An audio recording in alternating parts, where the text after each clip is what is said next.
Hello, everybody. I'm hoping the stream is starting as it should. Adam is not here to help us out this time, so we're just gonna have to deal with it if it's not working. But it looks like it's working out, and if not, we can figure it out. So, welcome back to another episode of Quest Q. We are doing part two of the Isle of the Abbey. I believe we should be able to finish this whole thing tonight, and then be ready to start the next adventure sometime in the next couple weeks, which will be level 6. Right now, we are all playing with level 5 characters. So, why don't we all go ahead and introduce ourselves, remind everyone who we are, and then I will recap the episode and we can go ahead and get started. So, let's start with Danny. Hi, I'm Danny, and tonight I'm playing Kinrick, who is a Dompier and a little bit on the short side, but not in your best interest to comment on that. All right, a nosebleed. Yeah, so I'm playing Pip the Piper. I'm a reborn druid, and I'm basically just a walking garlic man. All right, Salty Jedi. I am back with Iker, the Jelly Bean Barbarian. Swallow, quick step, heavy hitter. Then, as we mentioned last episode, we have another party member who has joined the adventure for the second part, and you should all know this character from a previous adventure. Let's go to Solar. Um, I am playing Reggie, the tiefling archer. He just shoots bows and has fun, really. Awesome. So, just a little bit of a recap. You were all sent to the Isle of the Abbey, and this is a very small island. It's only about a mile wide, like a little bit less than 2 miles long. It's basically a solid incline going uphill from the southern base, which is like a sand dunes that go down and form a beach. Other than that southern entrance on the beach, it's really, really difficult to get onto this island safely. It's kind of like a tall plateau. The cliff sides are, 90 or more feet tall from the sea level, and it's surrounded by all these jagged rocks. So if you're in a large ship, it's nearly impossible to approach safely if you're going anywhere than the south. And if you're in a smaller boat, it's still pretty difficult. And then if you do make it, it's hard to climb the cliffs, of course. So because of this, when you all approached last time, you actually noticed that there was a giant ship wrecked on the southern coast there along the beach. It looked like some of the pirate ships you've all been told have been in the area.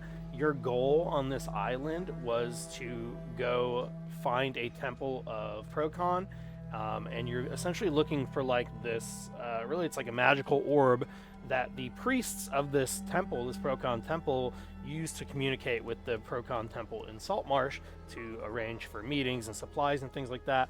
And a couple weeks ago, communication just completely stopped. 100% stopped. So the priests in Saltmarsh got the Seafarers Guild arranged a quest and are offering some pretty good payment for you to go find out what happened and return this orb to them. Because the communication stopped so abruptly, they kind of feared for the worst. And so they're sending you here in hopes that maybe, pirates did not come and completely slaughter everyone inside the parish. When you arrived, you got attacked by some skeletal creatures on that southern sand dune coast. So when you were walking through, you found some bones that looked like, based on the clothes around them, some pirates might have been killed, and then you got attacked by a whole slew of skeletal warriors. You all managed to fight your way through, Iker doing most of the fighting, and then you all managed to make it past the sand dunes eventually, up onto the more grassy part of this island, and you made your way to the center where you did not find a temple. Instead, you found the ruins of a temple. It looks like this building was recently burned to the ground, and hardly any of the above parts are still standing. You also noticed there was a large man there wielding an axe, and when you tried talking with him, basically he got as far as you all have a boat that you have, and he decided to just immediately attack you in mid-conversation. It was looked like he might have or he thought he certainly was going to win the fight, but then once again, Iker just is really, really strong, and so this person was actually getting kind of messed up. And then another priest came out, and his name was Ozymandias, and Ozymandias basically talked to you all and wanted to make an arrangement with you to see if, hey, if you have a boat, maybe you could take some of our people off the island, we can get supplies and all that kind of stuff. However, I believe it was Kinrick was paying extra close attention. I believe it was Kinrick, and noticed that the medallion that Ozymandias is wearing is not a medallion of Procon, but indeed a medallion of the Cult of the Dragon, meaning they worship Tiamat, who is very evil. And so something fishy was going on here. That combined with the attitude of Ogden or Ogmund just made you all say, you know what, fuck these guys. And we ended the session with, I believe, once again, Iker kicking someone down the stairs. So Ozymandias got kicked down some steps into the ruins beneath this temple. And I believe that's the last thing that happened. I believe that was Pip actually. Oh, did Pip do the drop kick? Yeah, I think Pip's the one that kicked him downstairs. No, that was you for sure, right? Yeah, was it? Yeah, I think it was you. Yeah. Maybe it was. Yeah, who knows? So this Maybe kid goes down the stairs. You instigated it. Someone in the party kicked him down the stairs, and it probably seems like the good thing to go, considering one of them already attacked you, and the other one seems to be lying to you all. It seemed pretty easy seemed pretty easy to tell this person just wanted your boats, probably, or your boat that you got here with, because they want to leave, and you haven't really seen that much. However, before we go and continue that part of the story, we're going to go to Reggie. Reggie, you've been on this island for a couple days. You've been stuck here for weeks. A week, probably. And that's because you were on a different mission. So you accepted a quest, you with a couple of people, and you came here because they wanted you to take down some of these pirates that have been in the area.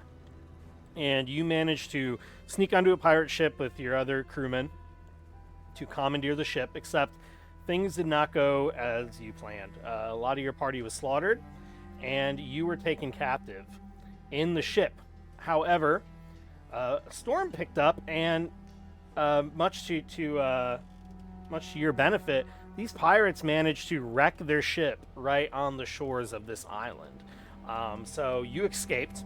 You've been hiding out in the distance, and you actually witnessed a couple days ago, Reggie, these pirates. Not only did you watch many of them get killed by skeletal zombie creatures in the sand dunes, but you also watched them go and find this temple in the center of the island, from a distance, and there was kind of a fight going on. And you watched this battle go on where most of the pirates were killed. Some of them fled to different parts of the island, but for the most part, a lot of these pirates were killed between the zombies and these clerics that are watching over this temple. You watch the pirates burn this temple to the ground, and then you watch this fight take place. And now you obviously can see that these priests are not only dangerous, but they were strong enough to take down, the remaining crewmen of this pirate crew. So they're no slouches. And so you thought it would be better for you to hang back, observe, and try to get some sort of plan going so that you can get off this island before you starve to death. Some of the things you notice on this island, Reggie, is there is a couple animals here. It's not teeming with life, but there are some deer, and you actually noticed some birds and fish, and then there was also a manicore, actually, you've seen on this island as well. And so that's been kind of the thing you've been trying to avoid the most, besides these people. However, you recently saw another group of people approach this island. It's the first people you've seen in a week, besides the people in these temple ruins. And on top of that, you recognized one of them. You recognized Kenrick, because you were on a mission with Kenrick just a couple weeks ago. And you are staring from, I don't know, from a distance, hiding behind some trees or something, and you see this party fighting one of the people who had burned down the temple. And I'm sorry, not the ones that burned down the temple, but you've seen fighting some of the people outside the temple, and then you see someone kicking someone down the stairs. So we will just go ahead and start right there. Reggie, what do you think you would do when you see Kenrick, first of all, and then you see this altercation, and then you see this really big person get kicked down some stairs? Knowing that I know Kendrick, I think Reggie would come running over to see what's happened, because obviously I don't know the other two people yet that are there. So I'd want to make sure Kendrick's okay before anything else has happened. Okay. So yeah, Kenrick, as soon as it happens and you're starting this fight with these people, you notice someone else approaching, and you turn around to see none other than Reggie. Oh, Hello. Wasn't expecting to see you here again. I've been stranded a couple of days, that's all. Probably a week actually. Nice. We're about to go kick some cultist ass. Would you like to come with us? Oh, absolutely. Excellent. Yes. So yeah, you all kicked this. You went ahead and kicked this person down the stairs, which is definitely going to start everything off with some initiative. So I'm gonna go ahead and switch on over here really quick with our camera, and we should be downstairs. So you all come down the stairs, and or at least whoever it was that kicked the first person down the stairs, you'll see Ozymandias that was like, all right, come follow me, get kicked right in the back.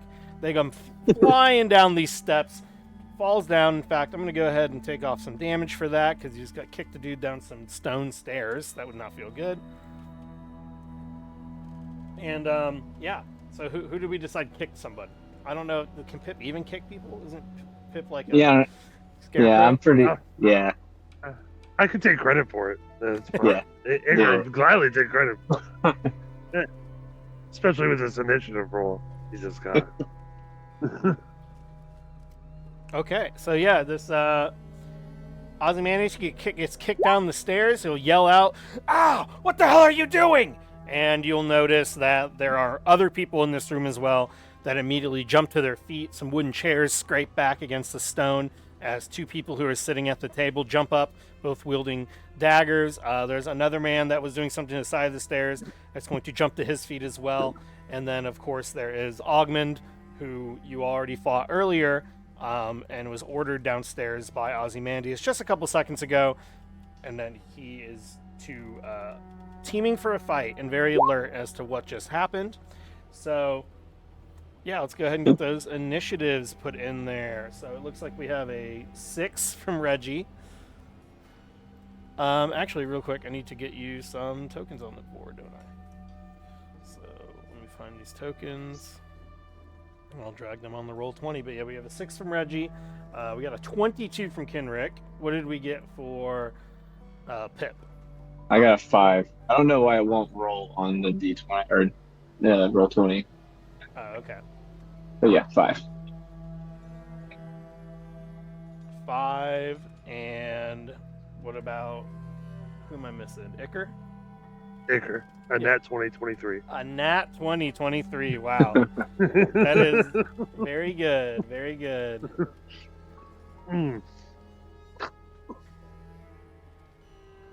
Doesn't help with the tax, but you know, hey. So it doesn't help with attacks? It helps if you get you get to go first and you'll get an attack. Though I guess Oh, with your yeah, character, no, you're no, pretty strong anyways.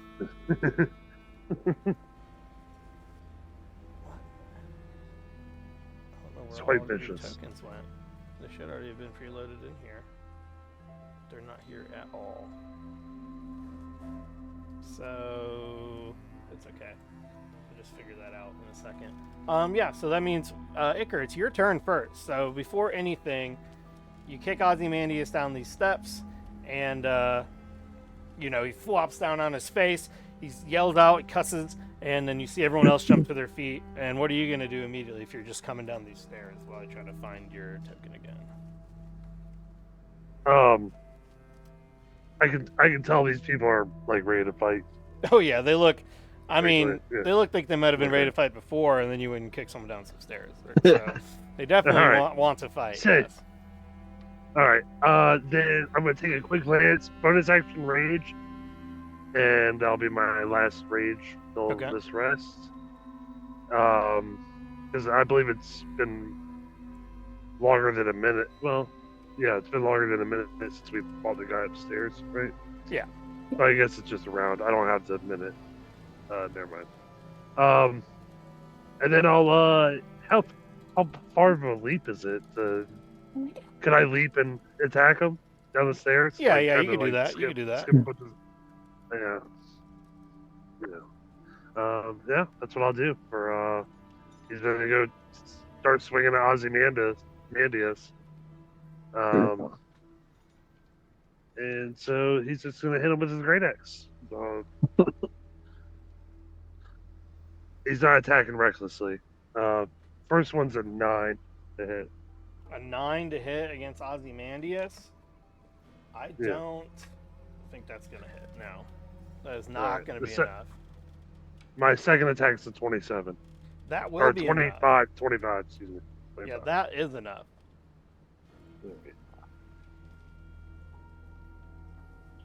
That is going to be 6 plus 6 is 12, 8, 12, 14 plus 2d6 is 8, 22 points of damage. 22 points of damage. Okay, are you trying to kill Ozymandias with this attack? Or would you be doing non-lethal? Or are you like, no, you're just trying to kill this guy? Because that definitely is enough to kill him. Especially after you get him kicked down some stairs. I'm gonna roll a what we call a morality check on my side of the woods. So we'll let the dice decide. I would say no, he's not. It was low on the dice roll. So I would say knock him out.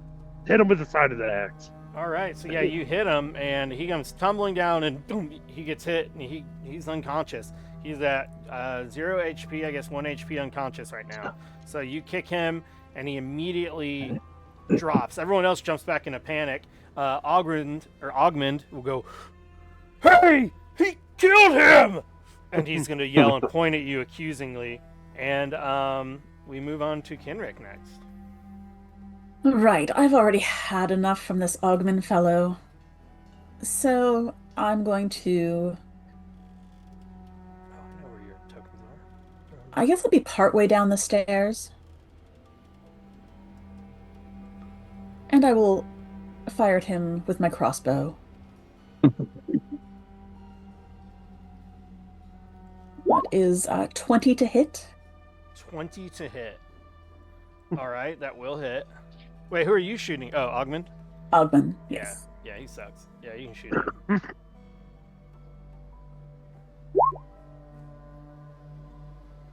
That was a lot of dice. I don't think I get my sneak attack on that. I don't have advantage, so... Yeah, and they're definitely aware you're here. 17 points of damage. Ooh, 17. All right, so that's not going to kill Augmund, of course, but it will, because Augmund is stronger. But yeah, you hit him, and he looks pretty upset about it, and he's just going, "Hey, kill these intruders! Kill them!" And he's like swinging his axe around, pointing at you all with it. Anything else? He also needs to make a DC 10 saving throw to see if I knock him over with my walloping arrow crossbow bolts. Okay.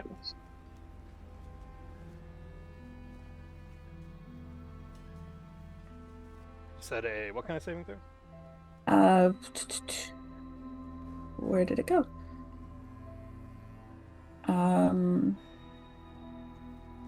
Strength. Strength saving throw. Okay.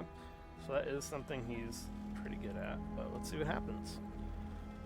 So yeah, he's going to make a strength save. And it looks like he got a 23. So he did. He doesn't fall over then. Yep, so he does not fall over. Alright, anything else? No, I suppose that's all for now. Okay. The two in the back, so you notice there's two people sitting at this table down here. Or they were sitting, they stood up when this all happened. One of them is wearing red robes. One of them is wearing some blue robes. So the red robes look similar to the one Ozymandias were wearing. The guy in the blue robes does not look like they're wearing the same robes, whatever that means. Maybe different ranks or something. They're just both holding out knives, and you actually notice they'll start backing up, and they're kind of holding them out like in front of themselves defensively. The way that they're kind of shaking a little bit makes it seem like they're either very, very scared at you all for what they think that you just killed Ozymandias as far as they're concerned, or they're just not used to combat. But they are like not running to go and attack you the way Ogmund would have liked. They are just kind of holding the knives in defense. Okay. So then we skip them, and then for Pip, you said you got a 6, right? I got a 5. Oh, a 5. Okay. So that will be a 5. So then that means it is Ogmund's turn. So Ogmund is going to jump, run, not stomp right on top of Ozymandias, kind of, not just stomp right on him. Run past him, and he's going to try to attack you again, Iker. I think he already tried this last time, though. It didn't go so well for him. So he's going to swing at you, and it says spear, but it should not be a spear. That's a 10 to hit. I already know that's going to miss. Then multi-attack, he attacks again, 24 to hit. Does that actually hit? That one does hit. Okay, so it says 15 damage. So it should be 15 slashing damage with this Slashing. axe. Alright, so 7. Yeah, because he does not have a spear. He's an axe. So swings at you, 15 damage. And then he's going to say, "You die here, intruders! Murderers!" And he's pissed. Then we're going to go down in the initiative, and it will be this other guy who on the side. This guy, I'll say, looks also more dressed like a warrior. He's not wearing robes or anything. He looks kind of like bigger. He looks more like Ogmund in terms of his capabilities to fight. He doesn't just look like a priest. He's going to get up and try to attack you all as well. He's going to say, Who are they? Who are you? And he's going to shoot a crossbow. He was not expecting you people to be here, though I guess you were all yelling earlier when Ozymandias came up. So he's going to shoot. That is a natural 20. So he's trying to shoot at you, Iker. Natural 20s, but it's even with the crit damage, it's 14 piercing damage. Alright, so 7 piercing damage. Yeah, and he has that heavy crossbow. And he can say, "Who are you people? What have you done to Ozymandias? You'll die for this." And that brings us back to the top of the initiative. Or I'm sorry, that brings us down to Pip's turn. All right, Pip. Is Reggie not go? I got 6. Oh, right. Okay.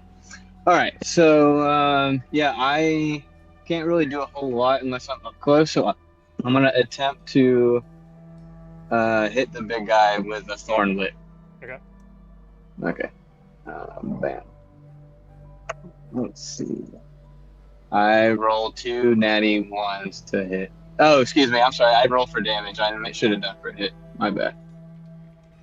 It is 10. 10 hit. 10 to hit. And who are you attacking? Ogmund? Yeah. Yeah, 10 does not hit Ogmund. Okay. I kind of figured as much. So I attempt to throw out a thorn vines out of my arm, and they kind of just fall short. Okay. All right. So then after that, it is Reggie's turn. So Reggie, you recognize these people, or some of them. You've definitely seen Ogmund. He's the one that's been lumbering around outside pretty much almost all the times you've come and observed. I don't think I'd shoot Ogmund then. I think I'd shoot the one that has the crossbow instead. Okay. So it's not as bad as my initiative. 11. 11. Okay, so you're going to shoot for an 11. That is not going to hit. Okay.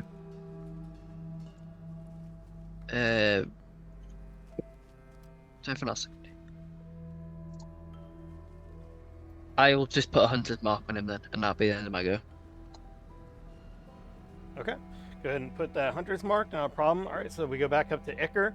Iker, Ogden's right here on the steps fighting you. Oh, now I've been hit. So, I'm going to reckless attack Great Weapon Master Ogmund. Okay. So that's advantage. I don't want to roll that. 8, and then that's a. I never remember his. That's a 20 to hit for the first attack. It's 15 to hit for the first attack. Excuse me. 15 to hit against Ogmund. That is not going to hit. All right, second attack. That is a 22, right? 22, yeah, 22 hits. 22, yeah, 22. Right? So 7 plus 5. Yeah. 21, I'm sorry, 21. I can't, it's too much math. 21 to hit. Does that hit? Yeah, 21 hits. All right, so that is D12. 7 plus 6 is 13, plus 2 is 15, plus 2d6 is 26, plus 2d6 is 34 points of magic slashing. 34. Wow. Okay. All right. So you managed to all but kill Augment. Augment only has a couple hit points remaining. You come in there with these magical slashing damage, and yeah, this person is. I mean, just every time you hit, you're just connecting, and Augment's bleeding profusely on these steps. Really looking more worse than Ozymandias is. Augment, you see, will drop down onto one knee, laborious breathing, trying to hold himself up a little bit. But what else? Can I? I'll take my opportunity attack if I can slide by him. I'm a small creature, so I should be able to get through his space. Okay, right? You just take the opportunity attack.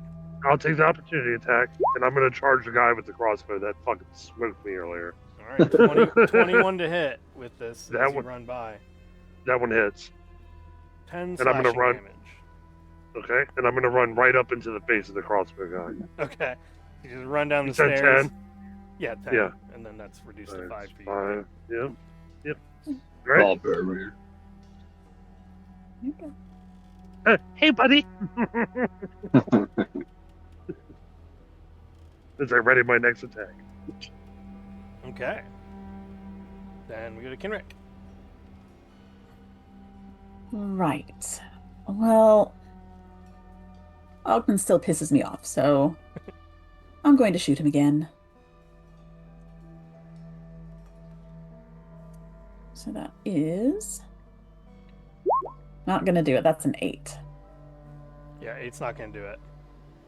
And his Yeah, final dude. moments, he's really evasive. DM, do you want to roll with advantage? See if you get that crit on the opportunity attack. You do have advantage. Oh, because of the Yes. whatever it was. Because you're raging? Yeah. Sure. The reckless attack. Nope. It was just a 24 to hit on the second one, but still not a natural 20. So same everything. Just checking. All right, Kenrick. You said an 8 to hit? Yeah, Yeah, that won't do That's- it. not going to do it. And I forgot about my steady aim, so that's okay. We'll do that next time. All right, anything else? Nope, that's all I've got. Okay. Then that means it goes down to the... It keeps changing the order on me. I'm just going to have to look at the numbers. The two priests that were down here, we can go to them. You'll see...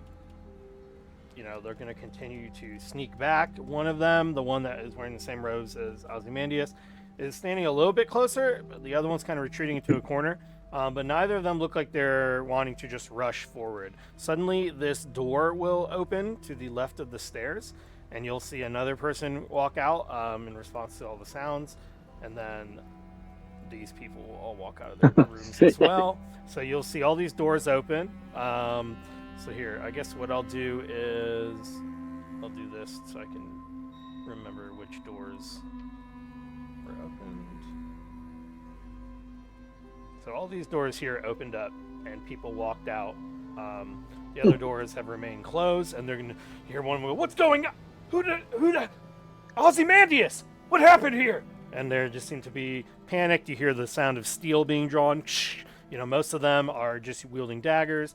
The big guy that kind of walked out of this room over here seems to have an actual sword, as does this person. But they just kind of are looking around in confusion from where they're at. Most of them can only see Iker until they kind of move around where the stairs are just because of the way everything's shaped. But that's going to be all of their turns. So I believe that brings us down to Pip. Right. Okay. So I'm going to just run up to the big guy, Augment, and try to just finish the job that Iker started. Because why wouldn't I? Okay. So I got 17 to hit. 17 hits. Okay. So then that is Primal Savagery, 2d10, and I 15 damage. 15. So what does it look like when you kill Augment? I just increase my little garlic hand claws and run by and just do a cool slash and leave some stink trails behind me as I swash. You know what I'm saying? And then you like stop and you like, and, it's like and you like fall down. I retract the claws and then he falls down. Okay. Yeah, so you murder Augment. Augment drops down dead, and there's a shudder from around the room, and he's very much killed viscerally. Like everyone can see just blood spray, and then he drops down on the ground. And they think Ozymandias is dead as well. Anything else from Pip? I'm gonna say, holy crap! I finally got one. No, that's it. He's like, whoops, I didn't mean to do that. Cool. No, that's all for me. So Reggie, it's your turn. You just watched this stinky garlic man that you just met seconds ago come sprinting down. Literally, he's made of garlic. Come sprinting down the stairs and whoosh, just like slice this dude's head off with some Groot claws. What do you want to do? I'm guessing, like, the stairs have... Do the stairs have walls to the left and right, or is it just down? No, from Level? these you could just jump down off the side if you wanted.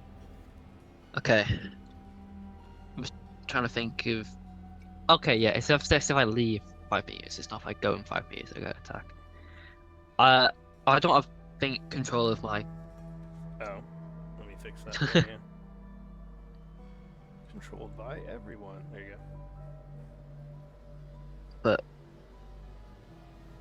I will get down to here, Okay. and I will use hold person on the guy that Salty is next to, which if I cast it. Oh, it's a wisdom 11 saving throw for you. You said the one that's over here by Iker? Yeah. Okay. Iker.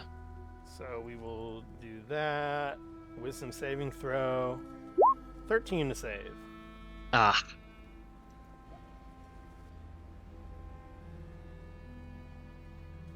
Does anything happen Yeah, on okay. a successful save? I don't think so, because it's hold person. Okay. Yeah, because it ends a spell on a success, which doesn't get held. Alright, so the hold person fails. What else would you like to do? Is there any bonus actions?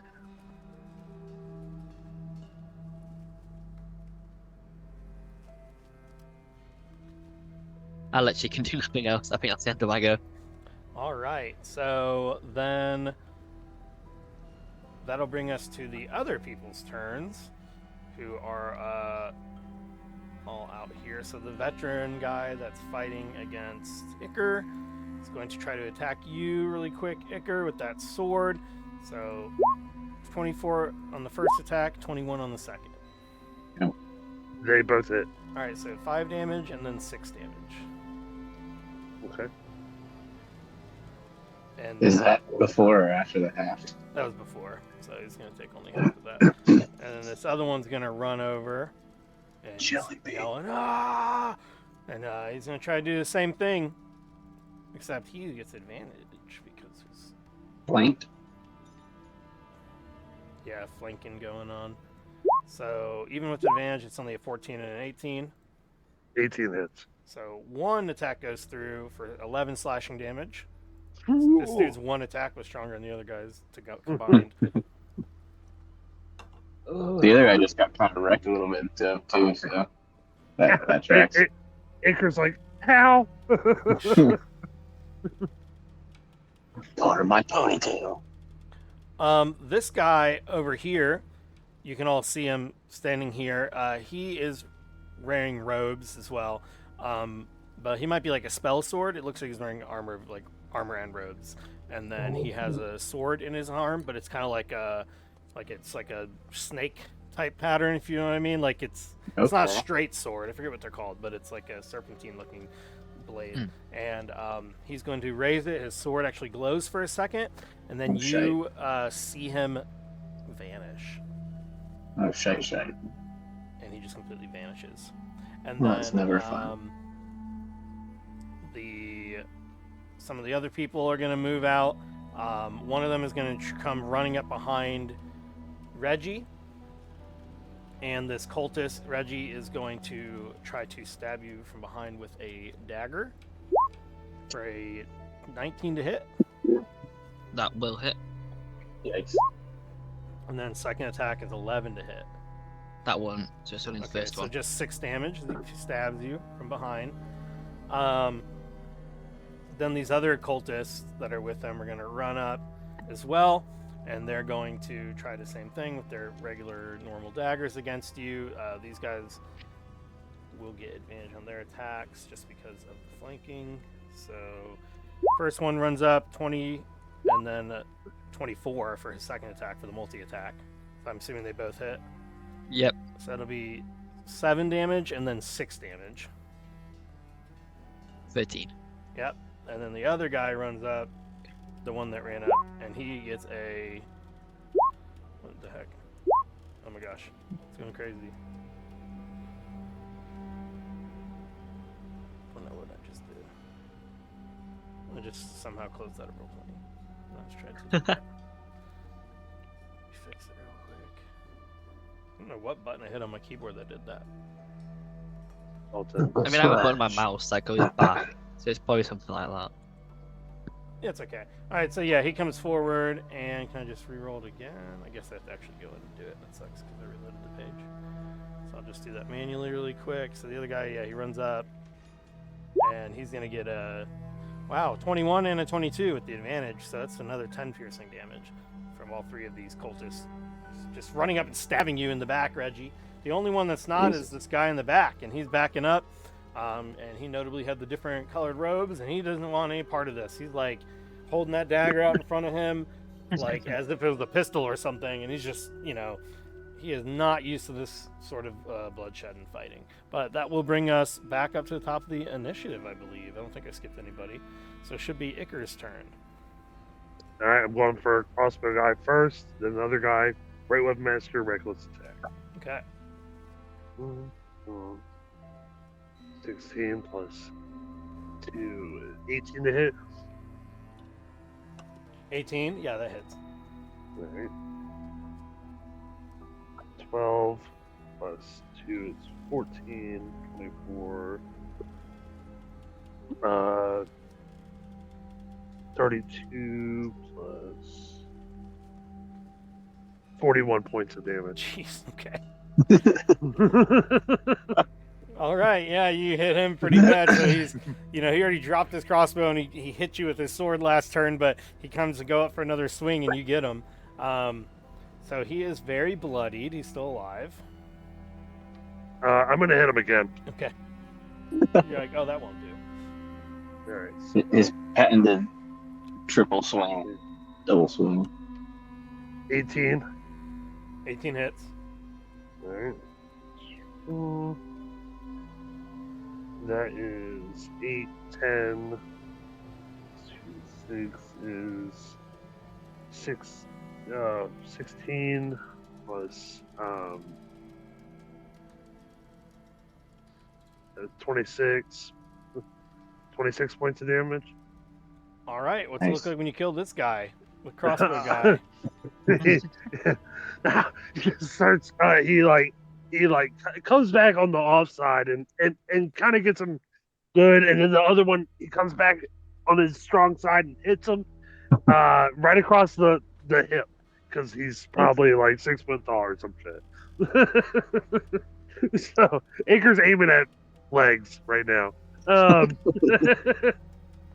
With that, with killing the guy, I actually get a bonus attack with my Great Weapon Master.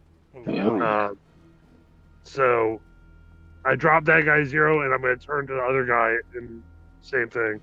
Triple spin. Yeah. Berserker Barrage. Oh, yeah. Hey, that actually works in this case. 20. 20 hits. It is 11 plus 6, 17, 19, 29 plus 38 points of damage against this guy. Jeez, okay. Yeah, he does not expect that because he got you good with that first hit with his sword, and then all of a sudden he just sees you cut down this other guy, and then he gets a sword right in the gut. He's still up though, but man, he doesn't like it. Take out jelly bean and toss it in my mouth as my great axe goes through. I'm gonna. There they are. All right, Kenrick's turn. She looks around, and there's a lot of blood. And it's been a long day already. So she'll hold out her crossbow. She'll point at one of the fellows attacking Reggie. All right, listen, folks. We've already killed a whole horde of skeletons. And we dealt with this Augman fellow who attacked us first. I really don't see the need for more bloodshed if you're willing to cooperate. But if you're not, well, we've still got plenty of energy to go. And sort of look around to see if anyone is considering putting down their weapons. Why don't you make an intimidation check?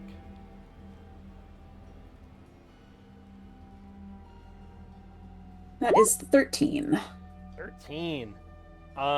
So guy in the red rose in the corner, he looks already convinced. He's like shaking his head. He's like kind of has his hand up. He's like, doing the thing. It's like not me, not me, not me. He doesn't look like he wants to be any part of this. The other people are not happy.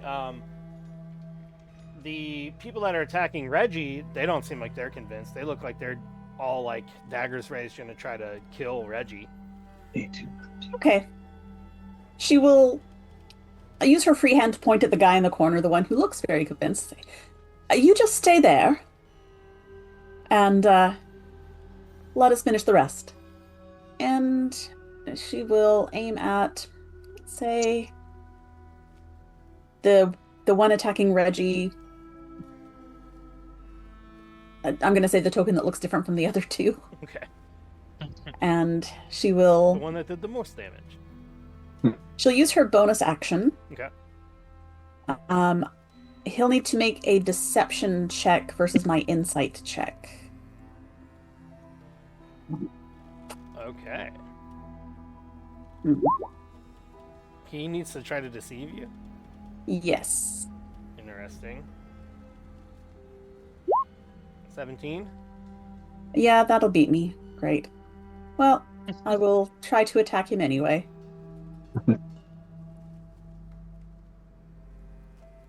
But that's going to be at disadvantage. So it's a 20. 20 hits. All right. So that's going to be 10 points of damage. 10 points? Okay. So, yeah, you shoot the guy for 10 points with the crossbow. The crossbow catches him right in the shoulder, and you go, "Ah! Who the hell are you people?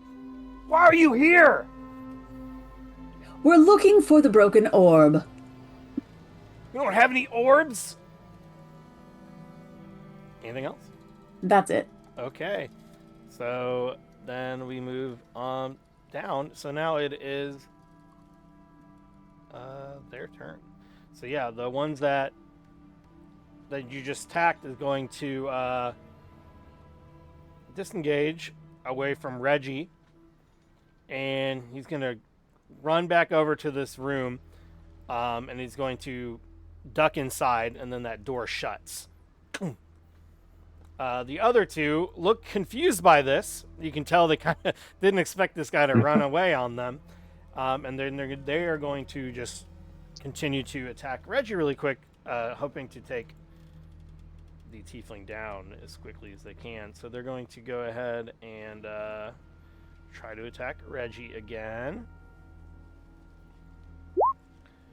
15 and 23 to hit for the multi-attack. He will both hit. They both hit, so that's going to be a total of 8 damage between both attacks. And then for the other one's multi-attack, it's going to be a 7 and a 15. So I think only the 15 hits, so it'll be 6 more. Yeah.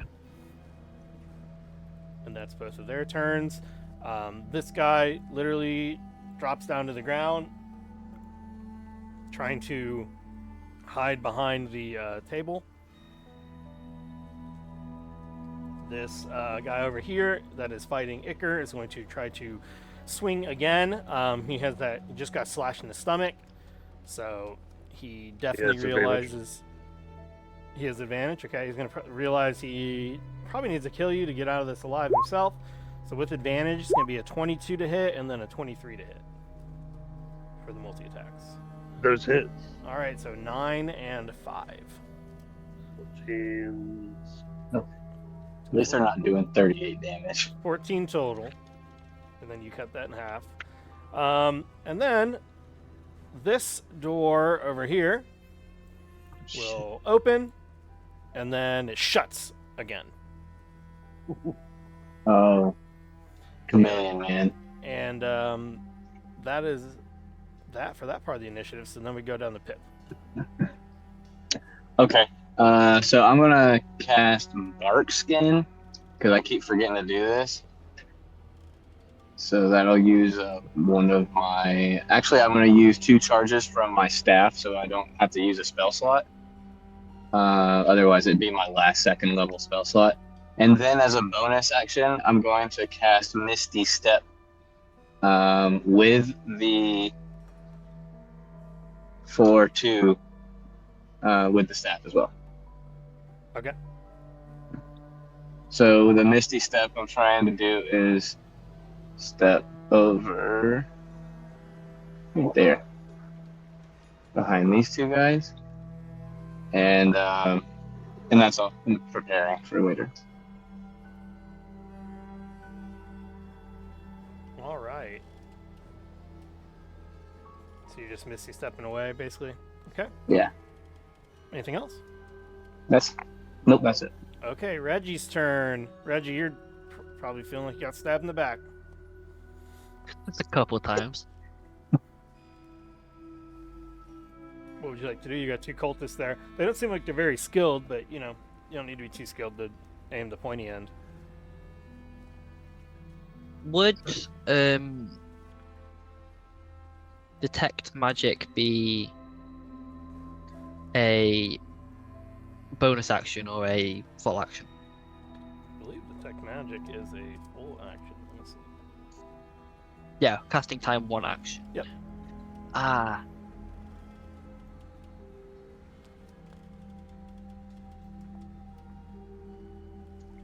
I mean, I can also Misty Step away, so I won't get hit by reaction, and then use it after to see where the guy is, I guess.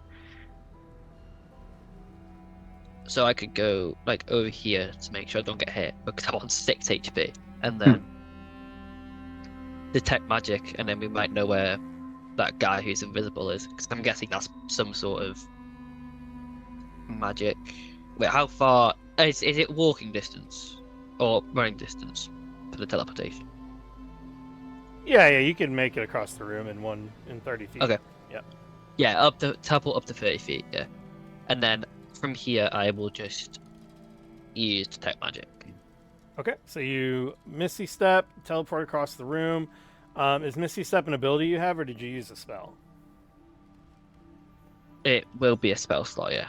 Okay, so with the newer rules, you can only way you can cast 2 spells in one turn is if one of them is a cantrip. Oh yeah, Detect Magic is a cantrip. Oh, okay, cool. Then yeah, you're totally good. So yeah, you can Misty Step across the room, and then you are, where are you trying to use Detect Magic at? Like on the door, or what? Oh, yeah, like at where the door that I just saw, like open, where he would have been. Yeah, so yeah, it opened and then it closed. So if you want to open it, then you want to do Detect Magic, you totally could, and it's anywhere within 30 feet of you. Okay, so yeah, as long as you concentrate for up to 10 minutes, you can sense magic. And you can also learn its School of Magic. So, yeah, this is definitely going to be illusion magic. And it feels like there's definitely something magical coming off this room that you're looking inside. So, when you look in there, when you open that door, suppose I can go ahead and reveal what you see as well. You see what looks to be like a mostly empty room. It doesn't look like it's very well furnished or anything, but it does look like there's a small altar, and then it looks like there is a rug on the ground in front of it, like a prayer rug, and there looks like there's like a cot in the corner that has been kind of folded up, but it looks like it could be unfolded and it would become like a small cot type bed. That's really all you see in here. You definitely do sense the illusion magic, though. In fact, you sense 2 instances of illusion magic in this room. One of them you sense coming from a tapestry that's hanging down on the wall right here. And the other is it's like towards the center of this room, you just sense an illusion. Okay.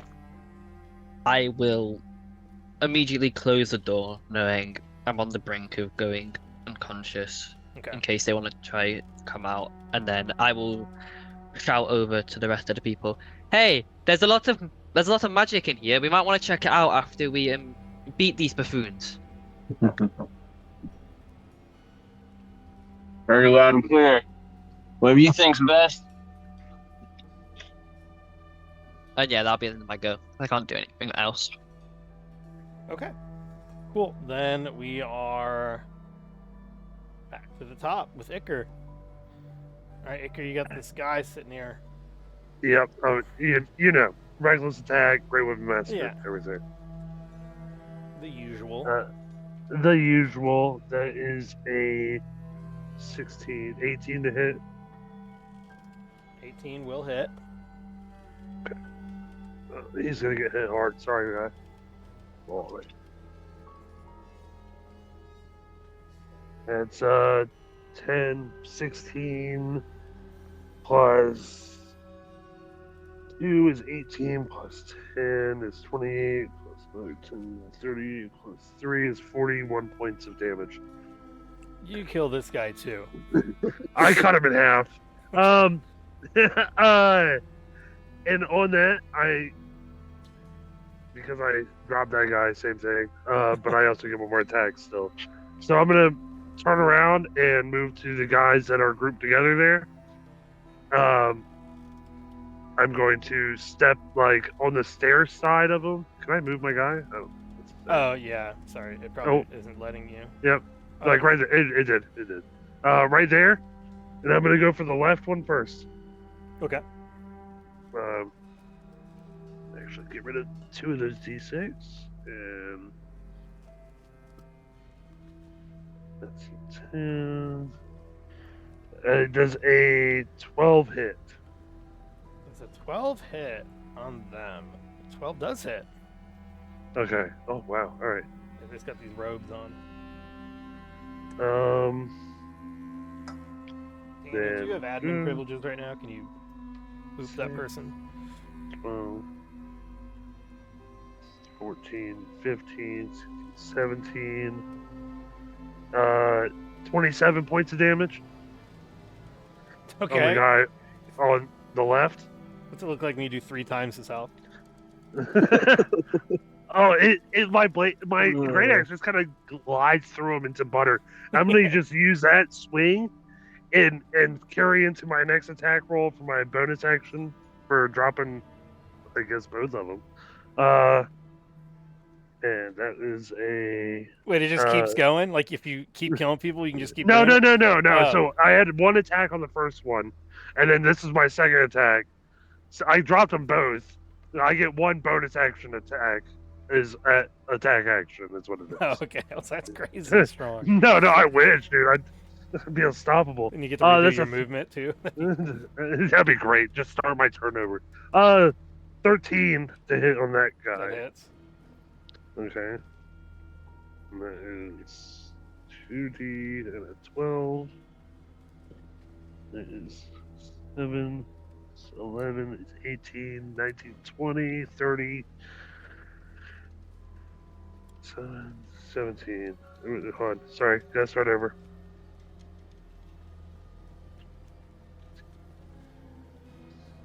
$21. 31 points of damage. To that guy. Okay, he's also dead. Super dead. Yeah, just wait, cleave right through him. I just It's like your one swing took them both down. And I just look at whoever's the guy over here. That's one of our allies. He's right. I look at the guy in the back of the room, and I just scream at him. And I point my great axe at him like he's next. And that's my turn. Okay. The guy scared shit. Kenrick's turn.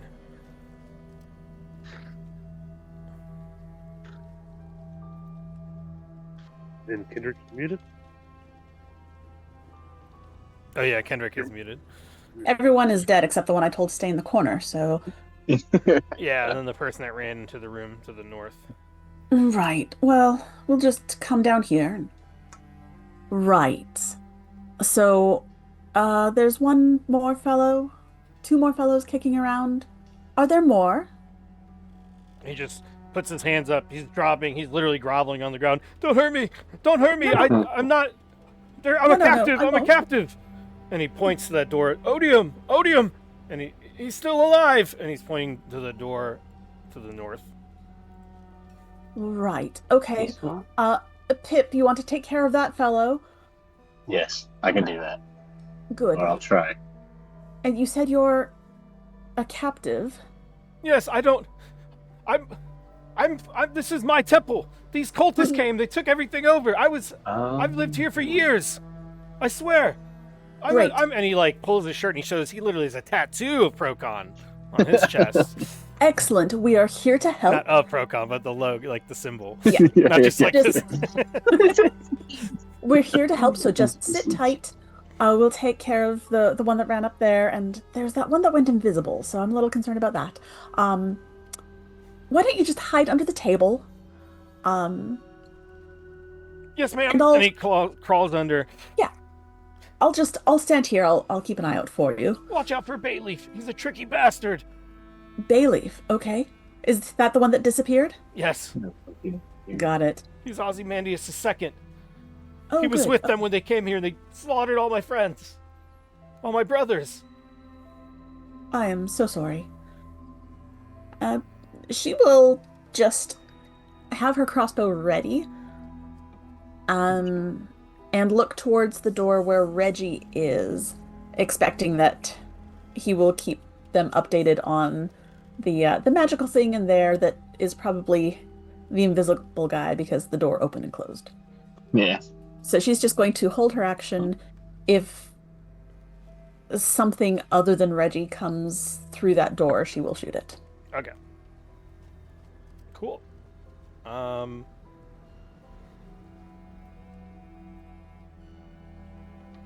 Cool. So the next initiative would be all the occultist people. The one under the table is going to stay there.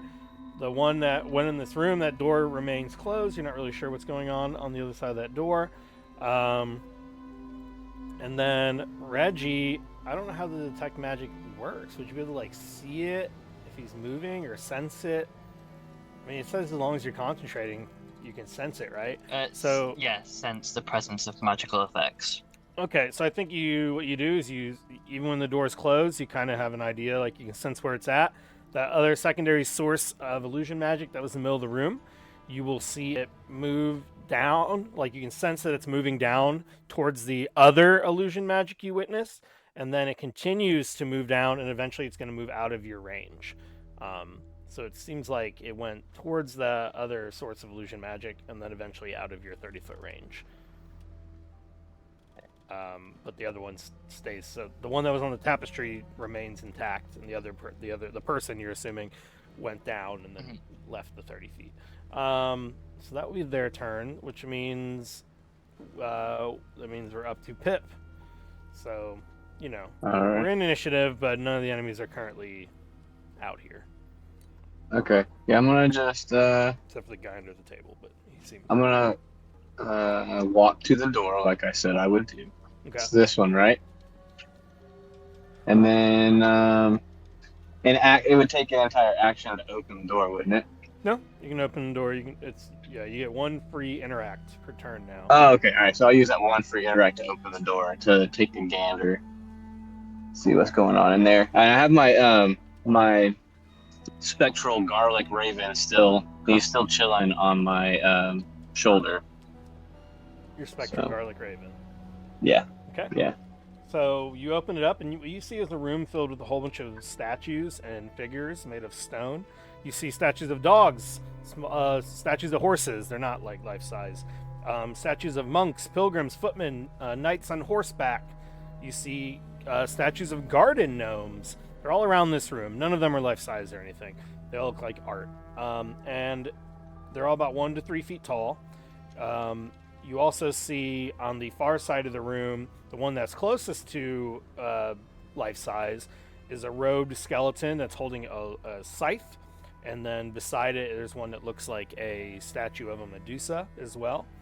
And then there is a bed in the middle of the room. So that's what you see initially. Why don't you make a perception check? All right. 1 second. Perception. Good perception check. I got a 19 plus 8, so... You also see pretty well, if you're 27, there's a dude hiding up against the wall behind one of the statues, and he looks like he thought he could get the drop on you and jump up and maybe stab you from behind. And you can just see his part of his figure, like up, especially when you look up against the wall, you can see just part of him that he's hiding behind that statue. Okay, so I'm gonna say that when I saw with a 27, it's just because I just have a big, wide field of vision, but he still surprised me. And when he did, I casted poison spray. Okay. Okay, so that's so 27. 27 to hit with your garlic mist. Yeah. Yeah. That hits for sure. And then it'll be 2d12s, which comes out to 12, 18 damage. 18 poison. Okay, so yeah, you garlic mist, and then you hear him go. He starts choking and coughing. He leans forward. You can definitely see him now. He's like, just trying not to vomit. Yeah, you don't kill him, but you hurt him really bad. He does not have a lot of HP left. He's poisoned, right? Or does he have to make a save to see if he's poisoned? Let me double check that real quick. 18 Let's see. damage? That's like the strongest. Yeah, poison 2D. spray That's ever. why I kept trying it before, but I wasn't thinking about it on skeletons, and it was so wasted. Yeah, because you sprayed. your special staff gives you the extra damage too. You sprayed. Oh, I forgot to use the special damage, but Well, it's just +2, right? So whatever you roll. so it'd be +2. 20. That'd be 20 damage.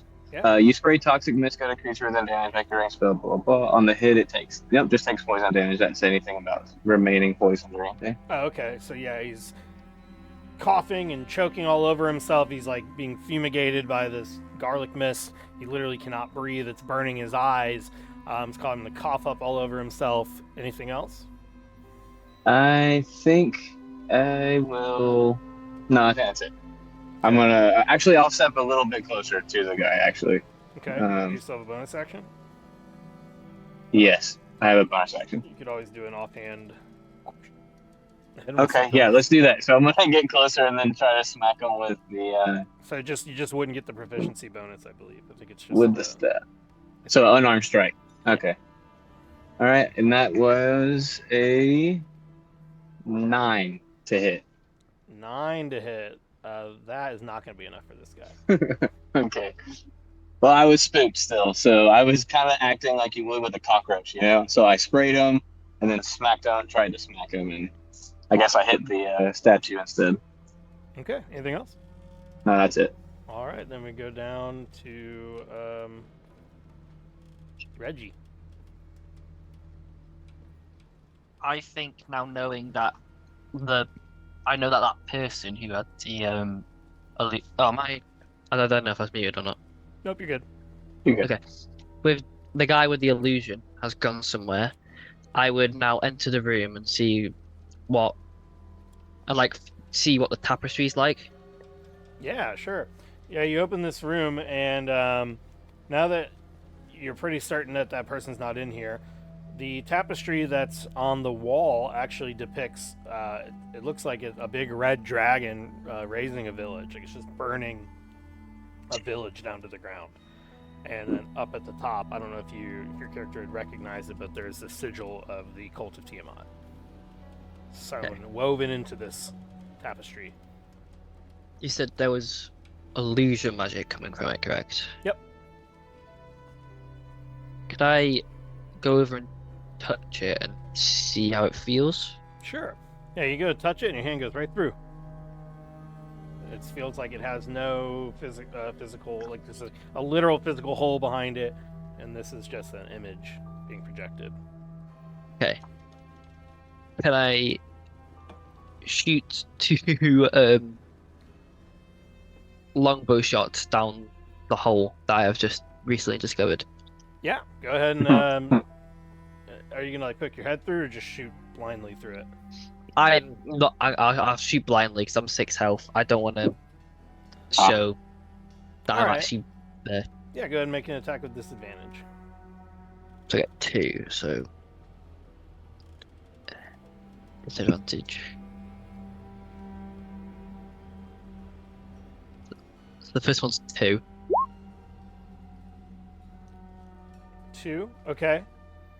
No, a 9. Sorry, I got Oh. 2 on the dice. Oh, okay. Yeah. 9 misses. And the second one is a 14.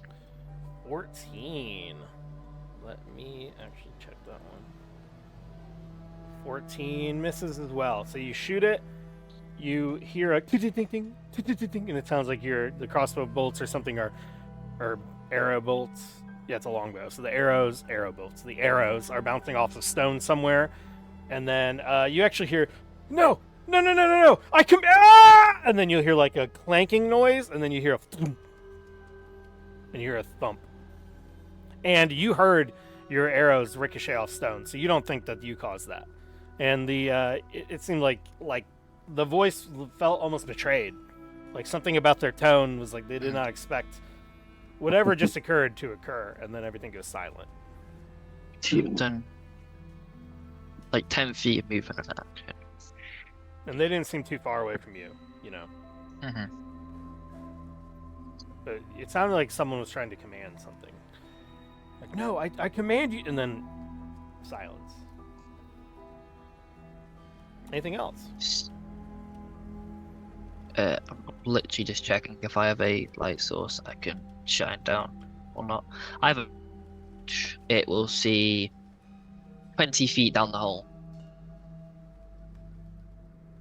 Oh, that's cool. Just a light source, or you have something that can see like. It's literally just a torch. I don't have anything Oh, else. okay. I Unless I thought have you night meant you had vision. like a thing that was like. I have 60-foot dark vision. Okay. Well, the thing is, the hole doesn't. I mean, if you want to poke your head through the fake barrier, then you can see. But if you're not gonna cross the threshold, you just won't be able to see through it. Is the only thing. Okay, yeah, I'll wait here for the others to arrive then. Okay, but yeah, you can light your torch. When you light the torch, you notice in this room, the only light source before this was there's 2 candles lit on this little altar over here. It looks like the permanent fixtures of the altar are more geared towards Procon. It looks like those things have been largely destroyed, and then there are now these temporary fixtures that people have brought in here since then that seem to be worshiping Tiamat. But yeah, we can go to Iker. I don't know if I guess we do need to remain in initiative, kind of. But Iker, it's technically your turn. You saw Pip walk into that room, and then some sort of noise, and then everything smells like garlic.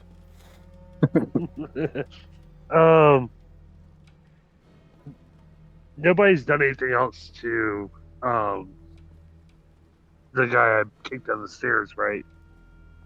No, that person is down. In fact, you might be the only person that knows that Ozymandias is not dead. Yeah. Yeah, he definitely There's looks- nothing suspicious about the names Odium and Ozymandias. This must be good guys. Clearly good guys.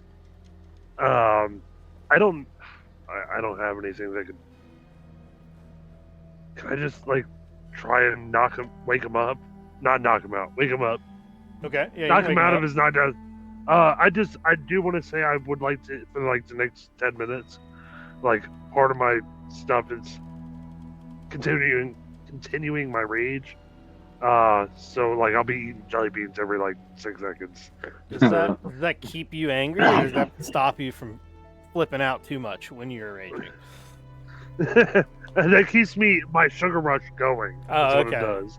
Yeah, it's a sugar rush. He's trying to just stay jittery. But that's how I'll be.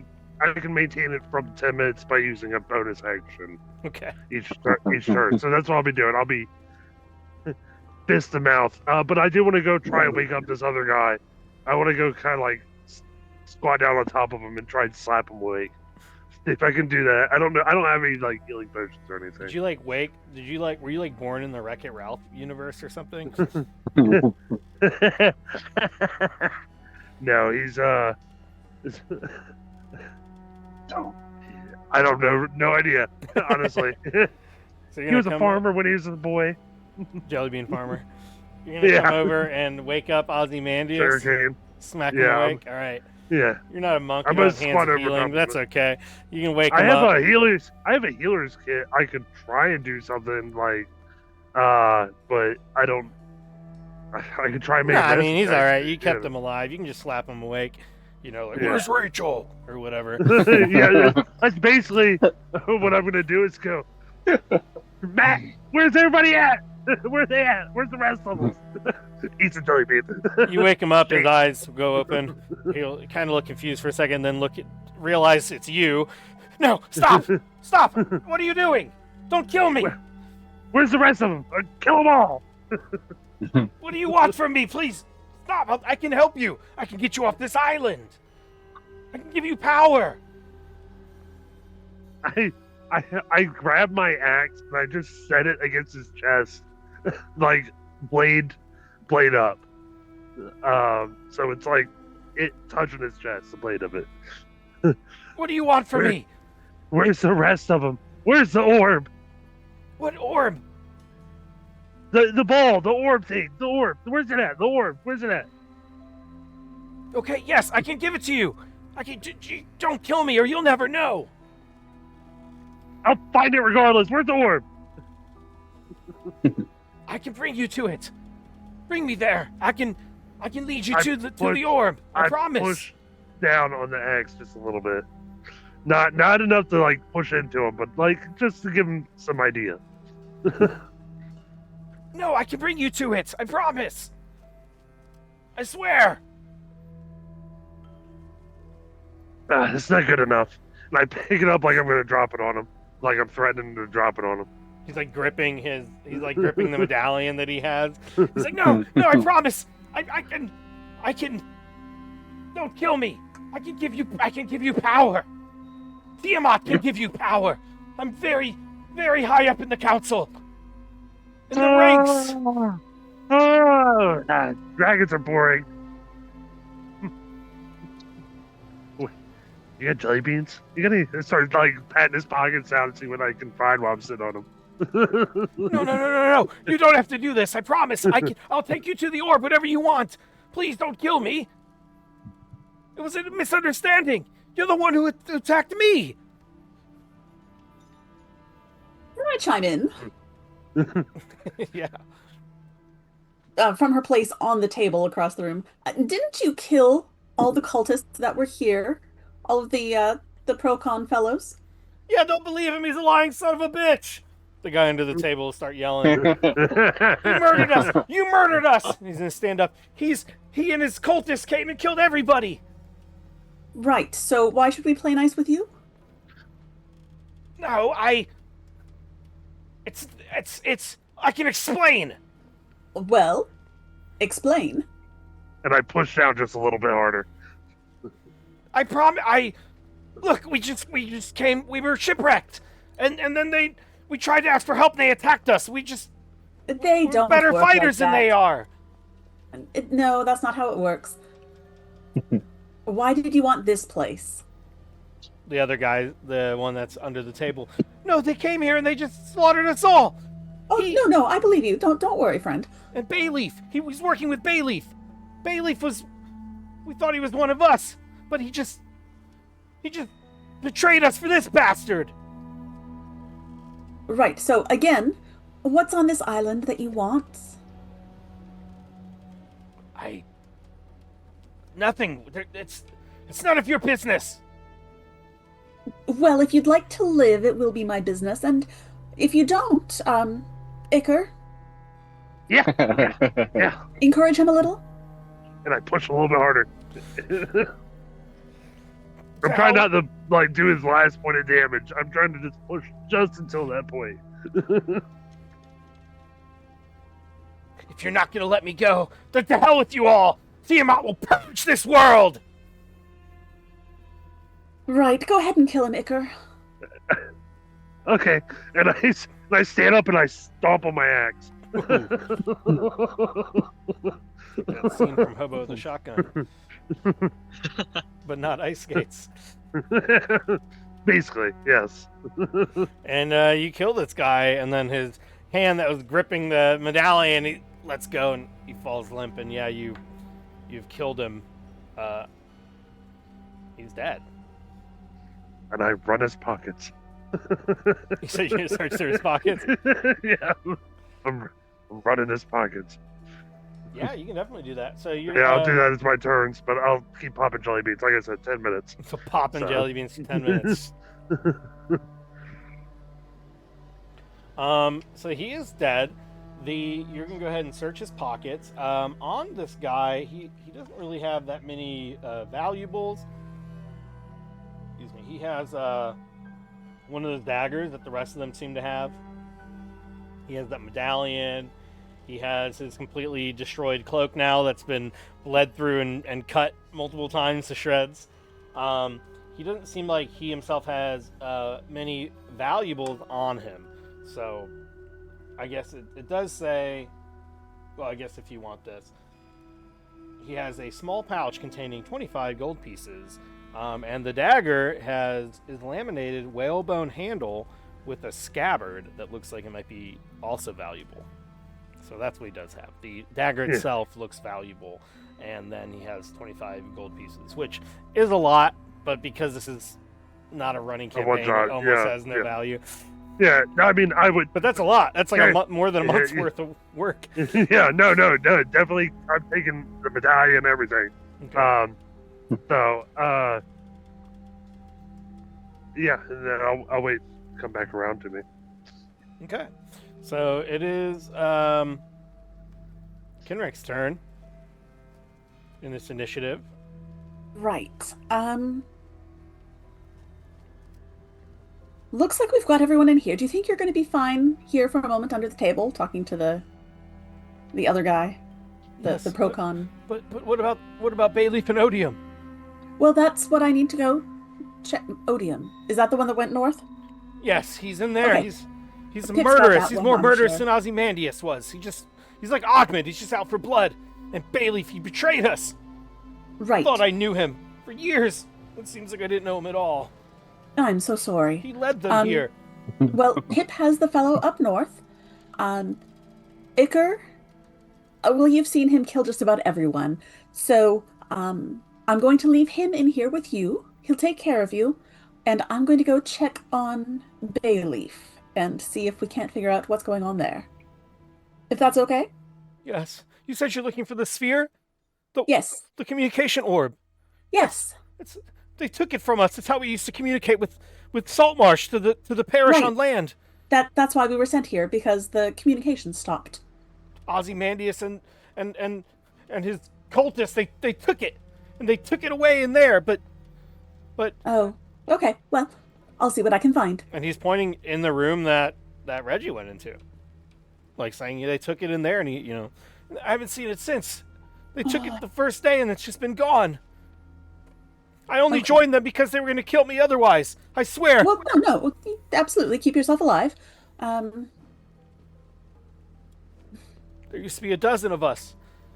Now it's I'm just so sorry, friend. it's just me and Bayleaf, the bastard. Well, you stay here, and I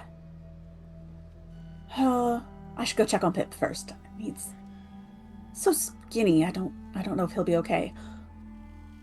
So yeah, she will head up,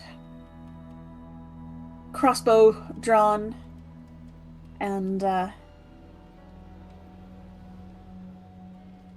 is she Watch able out! to? It smells. Yeah, just the oppressive stench of garlic. So bad. Oh, I'm right. sorry. I mean, garlic smells good in some cases. This is like bad, like the bad version. Garlic breath. This is garlic breath. Okay. Yeah. All right. Exactly. Do a quick look around. She sees Pip, obviously. Does she see the other guy? Yeah, he's like throwing up. He's like Good. All right. choking well, all over. His eyes are burning. He's crying. It's kind of a. She's going to shoot him. Okay. Kill it! Kill it! Kill it smash it before it hatches. Yeah. That is 25 to hit, That hits. Oh, there. and that's a lot to hit him with. 27 damage. Okay, I don't know. You tell me because you just obliterate him in any way you want. You know, it's she hits him with that walloping arrow, and on the bright side, it knocks him over so he doesn't die where he just threw up. He's not getting up. No, he falls over. It's really quite bloody and messy, and we should get out of here, Pip. Okay, whatever you say, boss. Yeah, he's completely dead. All right. You walloped his head right off. So I have like blood splatter all over my frontal. Yeah, if you From- both walk out here, Sorry. that acolyte guy's gonna just see you both covered in blood suddenly. Well, that escalated quickly. Thanks for the help. Let's go. You're welcome. we need to it help looks like Reggie. we've got just about everyone. Reggie's chased down the last one, so. Whoops, I didn't mean to make myself. And then just if you didn't notice, so there are a couple doors around this room. So you have a door right here, door right here, and then all the other places I marked are where the doors were open and the people came out of, and then they shut them behind them. So there are in total 1, 2, 3, 4, 5, 6, 7, 8 doors in this room, and then the stairwell. Okay. Well, we know that Reggie's got one taken care of. Are we out of initiative now? Yeah, we can be out of initiative. That's fine. Okay. Shite, what the hell is that? The only person that you're aware of that's alive is Bayleaf. So Right. Should we just go counterclockwise and look at all the rooms?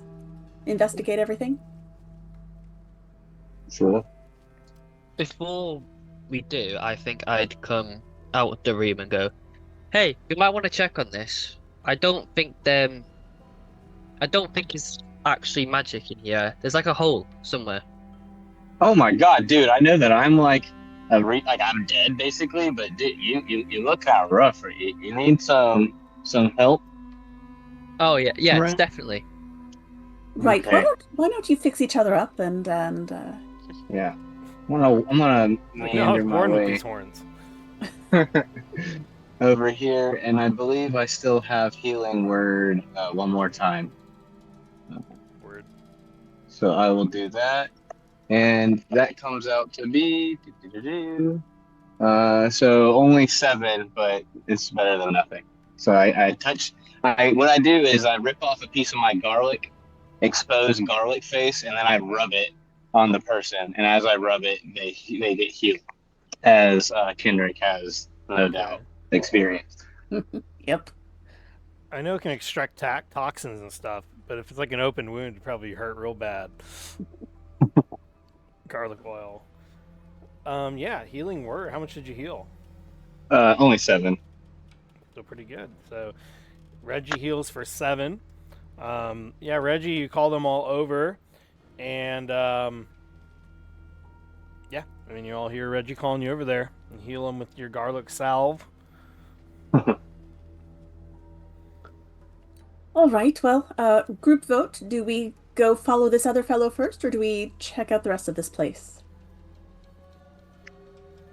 I mean, you're the boss of this mission, in my eyes, boss. Dicker? I mean, before we start, they did sound like there was 2 people in the hole. I Oh, don't know what good. happened. It sounded like someone got hit, and then someone was like, I think someone might have died in there. I'm not sure who, but All right. someone might have died. So then it might not be a bad idea to just investigate, see if maybe there's some healing potions around, something that could, make the rest of you feel a little bit better. Some of you are looking kind of rough. Yeah. All right. Yeah. Yeah, I'm fine with whatever. You told me to stay here with this guy. I was gonna talk to him, see if you have any jelly beans, guy. How much time was that, Jeremy, for that battle? Like 3 rounds, so about 18 seconds. Okay. I mean, we went around maybe like 30 seconds or less total. Okay. Gotcha. Yeah, let's Yeah. let's investigate, see if we can't find some healing potions or something. Okay. You just want to like look through all the rooms and stuff? Yeah. Okay. So What I want to do is I'm guessing my detect magic. Yeah, it's 10 minutes. Yeah, if it's still going- I go to the rooms and see if anything's got magic going out of them first, because I think those would be the more important rooms. See first. Okay. Okay. Gotcha. Yeah, if you walk over here, and the only one you sense any magic coming from is this room, right there. Okay. I will open the door. Okay. With your hands. I'm just kidding. You're fine. I think Kenrick will be nearby Okay, with get her down. stuff. Okay. I'm Just in just case. DM'd enough to go. Oh, you're just gonna open it. All right, so you open the door, and when you open the door, you see empty weapon racks on the walls. You see some bins, shelves. On the floor, you see a bedroll, some blankets next to it, a pair of leather shoes. But the thing that is attracting you with the magic here, through detect magic, is this little. It's not really a chest. It's just like a little trunk on the side of the kind of makeshift bed here. And if you were to look in the trunk, you see that these boots that are laying in the trunk are glowing. And then there are also a couple spell scrolls in the trunk that are glowing as well. You also find a pouch of 75 gold and some ruby gems as well. So if you look through the trunk, yeah, you got 2 ruby gems that, if this was an ongoing campaign, I'd probably have you go to town and get them appraised or whatever, but they're both worth 150 gold pieces each. So 300 gold worth, 75 gold pieces there, and then there's some magical boots. Do the detect magic wouldn't tell you like all the details about the boots, right? You'd need to identify or something. Only that they're magic. Yes. But Yeah. I've already got special boots, so if anything, I'd give them to Kendrick. Okay. Oh, lovely. Thank you. I don't know what these boots are, but I think they're a bit magical. That might help. Certainly won't hurt. So, the little bit of information I can give you, according to the internet, is that these are transmutation magic on these boots. Okay. All So, right. so yeah, Kenrick, you got Could have been like a chicken. some boots with some transmutation on them. Is there a Interesting. check I can do to see, or Arcana? To see if Maybe? you know what they are, yeah, go ahead and do an Arcana Yeah. check. And then there are Plus the 0. spell scrolls too. 2 spell scrolls.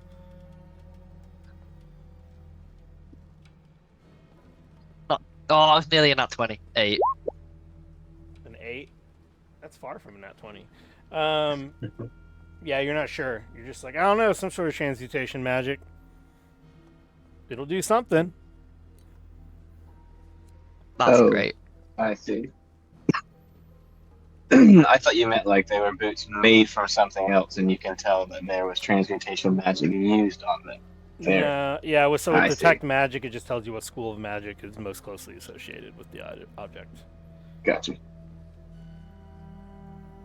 So yeah, but you got some boots here. Now, if you, Kenrick, would like to make a separate Arcana check, maybe you know more about these boots, possibly. Or we'll see what I know. You are a short vampire person that's not a vampire. That's only an 11. Still Not better likely. than the 8. Yeah, you're not sure. You don't think they'll harm you though. You're pretty sure they're not going to hurt you. Do they look nice? Oh, they definitely look nice. Yeah, they look like super nice leather. I'll switch them out. Okay. I think as I'm rummaging through the chest, I'd just throw the scrolls to Pip. As I'm the only one who's seen him do magic so far. Oh, thank you.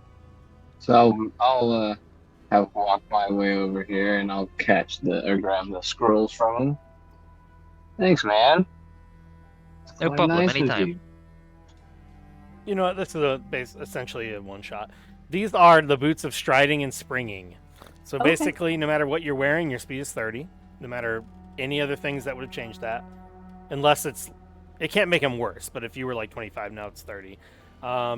You negate all speed penalties from any armor you might be wearing or any sort of encumbrance due to weight, which is crazy. And then it triples your jump distance. Nice. Okay. So those are actually pretty good because you could be wearing Yeah. like heavy armor, jump like 50 feet or something, and then zero things imposing penalties for Oh, encumbrance, jump. which is really cool. That would have been really useful in that last quest queue mission where they're trying to escort the chest across the sinking ship while being attacked by a kraken. If they just didn't have any sort of encumbrance, they could have just moved full speed the whole time. Those would have been very useful. So that's what you have.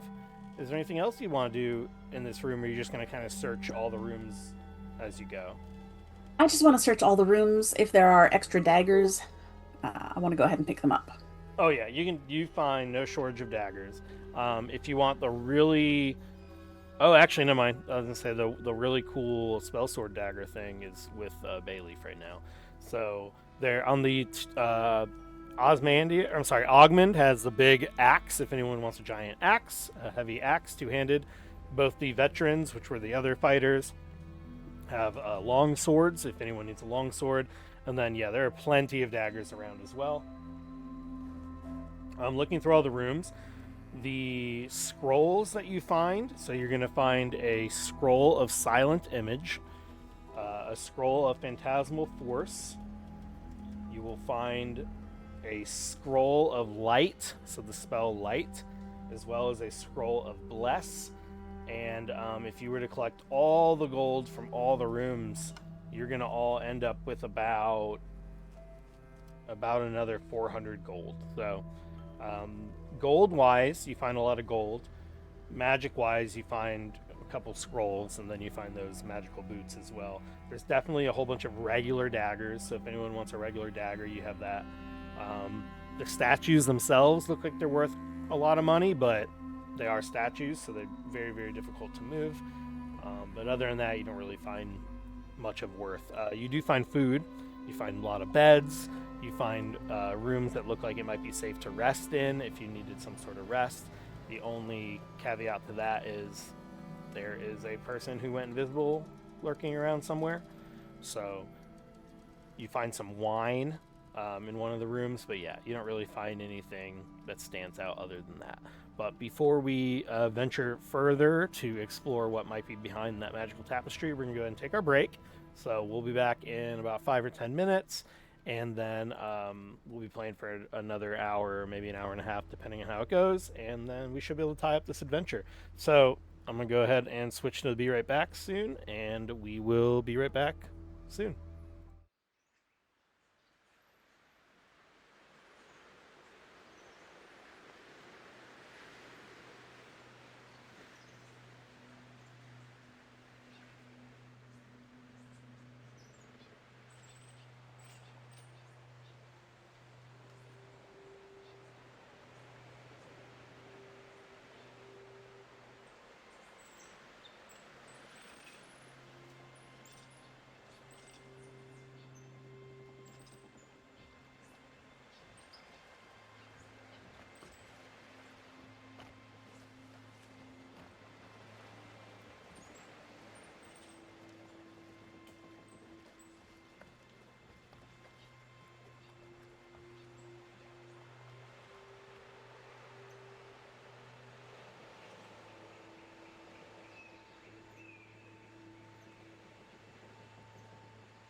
All right, hello everybody. We are back from our little break here, so we're going to continue with the final portion of the Isle of the Abbey. So let's go ahead and jump right back into things.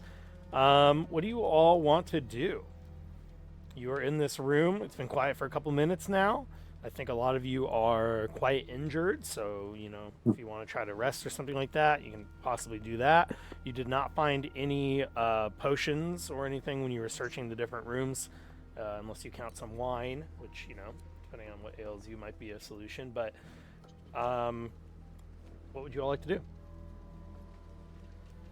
Yeah, I think collectively, everybody needs a rest.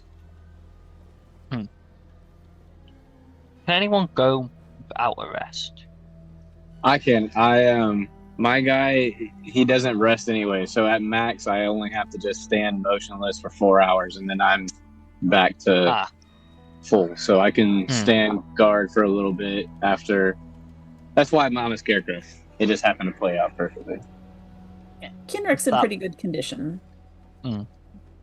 Just I don't want an invisible guy coming up at us. Right.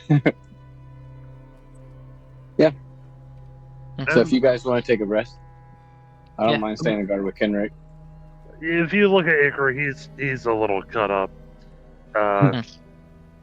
He's shaking his bag of jelly beans. No, let's take a nap then. We've got some nice rooms. Our new friend. I'm sorry, I didn't get your name. Are you talking to the acolyte guy? The acolyte, yeah. Yeah. So the acolyte guy. I mean, I could just call you Guy. No, I'm Grigori. I mean, Guy's not too far off, I suppose. But okay, Grigori. Grigori, yes. Why are you all here? I mean, I'm appreciative of you rescuing me, of course, but we didn't think any help was coming. In fact, we haven't had any visitors here for quite some time, even before these cultists showed up. And then, I don't know if you know this, but then pirates attacked. I mean, it's been a very eventful couple weeks. Yes, it sounds rather busy. When they killed everybody. Everybody I've known here for years. I am so sorry about that, Grigori. And she'll motion for Icar and Reggie to just go ahead, go lay down. They look like they're not doing well, so I'll tell you anything important he tells me. So do you all think you want to take a short rest or long rest? Short rest about an hour, long rest be 8 hour full rest. Yeah, I don't have the special sleepy stuff. Trance. So, I don't have trance, so Icar personally would be like, I could definitely go take a nap for a while. Yeah. Yeah, I mean, where does... Do you know what's on the other side in that room? I heard there's a hole in there or something. Looking at Guy Gregory. Guy Gregory. Guy Gregory. Chef, Guy Gregory. No, that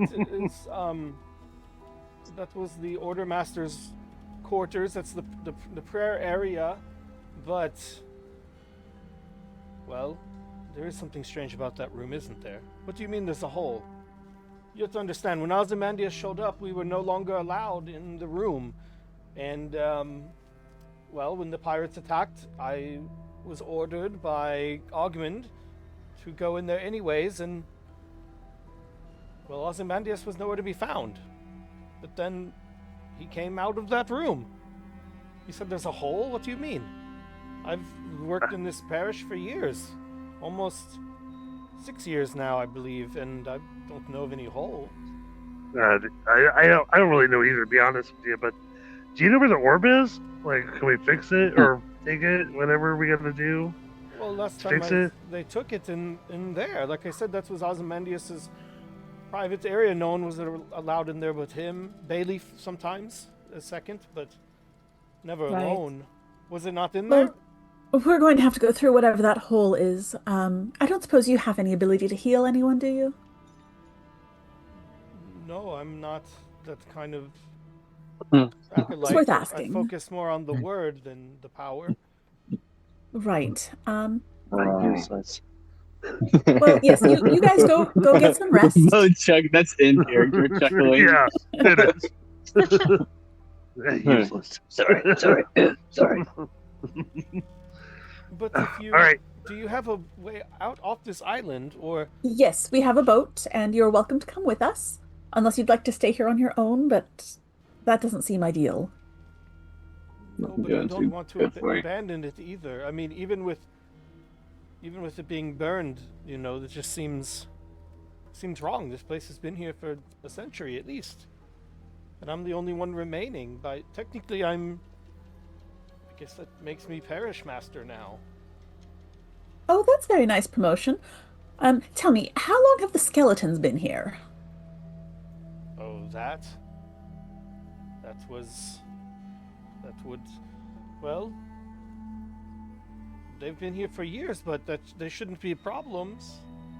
I mean, that was just a protective measure we've had for a long time, but they shouldn't be rising with the medallion, of course, still active at the one Ozymandias took.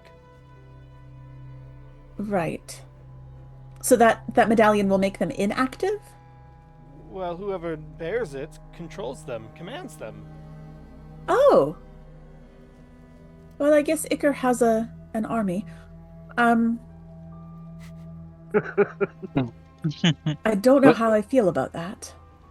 When he says century, that this place has been here for a century, I want to get real close to him and kind of whisper that I understand because I'm at least 5 centuries old, and kind of pat him on the back and say, but sometimes you gotta just keep on keeping on, you know what I'm saying? And then I'm gonna just walk back away. Well, we Chuckling. did not place the curse. We just controlled it. The old chapter master, he controlled them, like I said, as protection. Deliveries and guests, wandering sailors who need a rest. We would never turn them against. When the pirates attacked, well, as you can tell, they were not our Right. friends. Yeah, they're fantastic for attacking pirates. Well, we'll see about maybe getting that back from Iker to give to you if you're going to stay here. Assuming I can get more disciples here, I do not believe I even deserve the title of chapter master. It is simply thrust upon me, but I do not feel that I should abandon this place either. All right, well, we'll worry about that after we have a bit of a rest. Do you need a nap as well? You're looking a little anxious. It's been a busy few weeks for you, I suppose.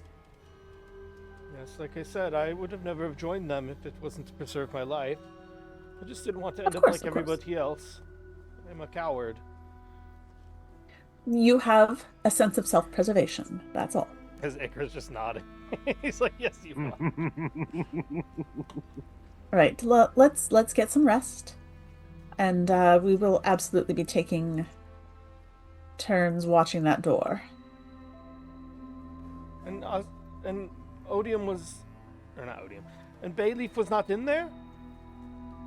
In the room? That's where he went, yes? Right, no, but it appears empty. But we're going to close the door so that if someone is invisible, they'll have to open it.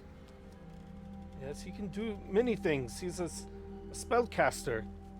Yes, And love not all those. of them are... Not all of them are dedications to the light. Some of his things are dark. Oh, no, he's terrible.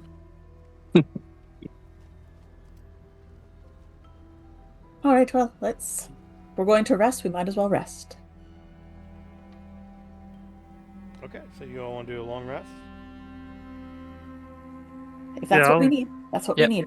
Sure. I could park it right in front of that door, and I'll walk over there and boop, boop, boop, and lean against it's closed. Close it, lean against it.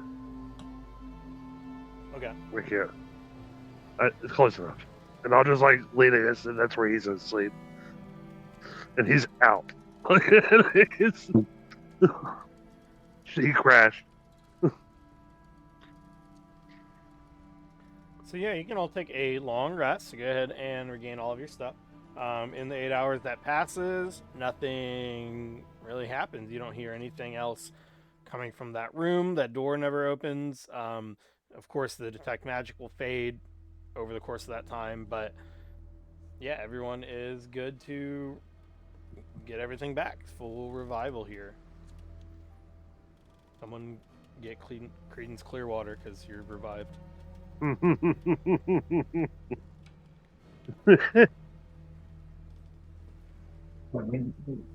All right. I Well- just normally call them CCR. I don't know. That might be the first time I've ever tried to say the whole thing. Once we wake up, Reggie, I believe you should cast Detect Magic again, just to have that up.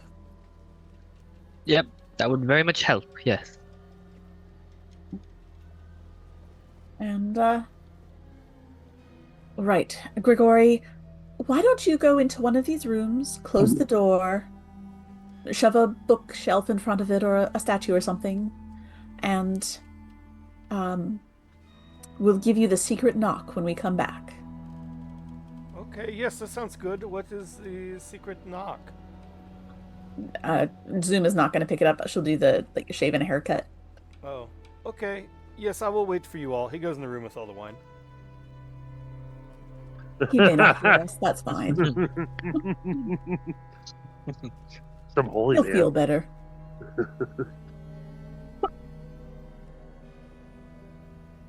All right. Well, shall we find this hole? Yes, show us soul. Okay, so yeah, you go in this room, and there is the tapestry laying on the wall. I mean, it looks like a normal tapestry, but Reggie, you know better. I will, just put my hand through it and then show them that it's not real, like it's an illusion of some sort. And then All right. I will put my head through. I actually don't know what's behind. I've not put my head through yet. Holy shit! Where'd you go? What is happening? Do you see anything? Would I see anything? I've got 60 foot of dark vision. Yeah, you look inside here, and what you see in front of you is you see a room that opens up, and there are a couple things you see immediately. First of all, you see laying on the ground just at the end of this, there's like a, I don't know, maybe a 20-foot hallway, and then on the bottom of the ground in the 20-foot hallway, you see a body laying on the ground, and that body looks like the person who went invisible and then ran away. Beyond the body, you see two large figures standing there. They look like two, they're hard to tell if they're a statue or not, two skeletal minotaurs that are standing. They look about 10 feet in height. They both are wielding these giant double-headed axes. They have grip between their hands, and they're resting just below where their chins are. And they're both standing still, tall. They look still as statues, and they're just standing there in this room that's otherwise dark, with the body of the person who ran away laying on the ground before them, blood staining the ground that looks somewhat fresh. And yeah, that's what you see here in this room. I've got good news, and I've got bad news. All Which right. one do you want? Good news first, always. The invisible guy appears to be dead. All right. Oh yeah, man, that's one guy there, actually. The How do you bad know? news, How do you know he's there's invisible a- guy said? his body is behind this passage. You can So have a he's look if visible. you want. So he's visible. Yeah, I'll take a look, and I'll try and move it to the side as my hand goes through it. Oh, Right. Well, before we do that, what's the bad news? There appears to be two massive skeleton guards in the way. That might pose to be a problem. Well, Iker, I'm glad you had a nap because this sounds like your sort of business. aha! Yes, my favorite thing. Hit something. Oh, wait, you still have that medallion. Yeah. It's. Do you want to alright, just I guess. try controlling them with it. I can do that. I mean, it's worth a try. I don't know if it'll control these guys. It's supposed to do the ones in the sand. Okay. Yeah. I'll do it. What should I say? Well, What should I first say? ask them to sit down and see if that works. Okay. No. You gotta get close to him. I'm just gonna nudge him forward. I'm just like slowly moving up to it. And he's like really unsure about this tapestry thing. It's beyond his comprehension there. And he's gonna like go and like kind of ease. You say you're gonna push me through? I was kind of nudging, but I'm gonna pull out my little flute and start playing a little tune to help you out. I It do doesn't love good actually music. help. Yeah, I do love good music. Yeah. All right. And I step through. I will pull that medallion, and Icarus is gonna look at it and go, like, hold it up by the chain of it and go, sit, boy, sit. Okay, well, you say that, and both the Minotaur skeletons will sit down on the ground. It works. It works. Right. Well, let's go into the room, and if they Oh, cool. start attacking or something, let us know. But yeah, Whoops. no, I think we'll be good. Yeah. They'll start to come in, and I'll just be like staring at them, like by a little bit taller than me, so I'm still looking up at them. And I'll go, stand. Yeah, both of them will stand up immediately and stare at you in silence in this dark room. Follow me. All right, where to next? Well, let's look around and see what we've got. I stay in the hallway. So Reggie has dark vision. I have dark Henrik has dark vision. Does anyone else? I also have dark vision. I don't know. I have to check, actually. I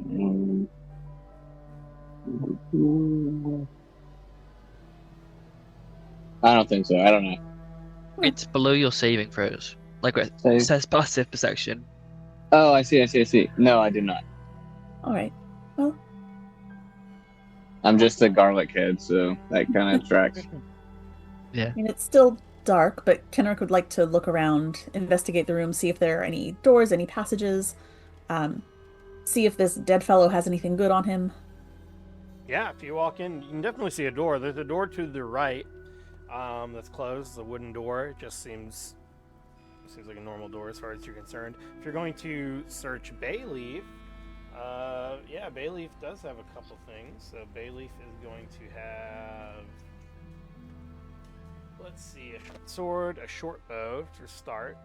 Bayleaf is also going to have a spellcasting focus. The spellcasting focus looks like a medallion of Tiamat, and Bayleaf. Let's see if Bayleaf has anything of note other than that. Probably. The only other valuable thing on Bayleaf is some earrings. They look like gemstones in the earrings. Oh, those are nice. I'll take those. Okay, but yeah, other than that, not really. All right, all she'll take is the earrings. I mean, he has armor, if you want to take his armor. But it's probably too big for Kenrick. Yeah. Right. Well, let's check out this door. You sure it's safe to go in there? Well, that's what I No. want to look at. I mean, want me to open it from a distance? Or we could, search for traps first. Mm. You've got your detect magic. Do you see anything magical here? That's true. Yeah, is there anything magical? Like, in behind the door or in the room we're currently in? No. Well, the two skeletons are giving off necromancy magic. But other than the necromancy magic, there is no magic coming from the door or anywhere else in this room. Okay, The medallion's Just- giving off magic. just to make sure nobody gets hurt, I will go. There's no doesn't appear to be any traps. But do you want me to open the door at a distance to make sure? To make sure. I don't want anyone to get hurt, obviously. Door. And yeah, I will just use Tori to open the door. Okay. So yeah, you're able to open that door. When you open it, it opens up to reveal a hallway. The hallway, the ground seems to be made of the same kind of stone, which is rougher than the stone that was in like the main room at the bottom of the stairs. Seems like it opens up, and then there are multiple pathways ahead of you. From where you're all standing, you can't really see where they lead, but it looks like like if you were to enter this hallway, there'd be another hallway to your left and right, and then if you continued, you can see that the end of the hall dead ends, and then there's 2 more hallways to the left or right from there. Oh, So these cultists and their mazes. Yeah, Oof. it's amazing. Well, let me take a look.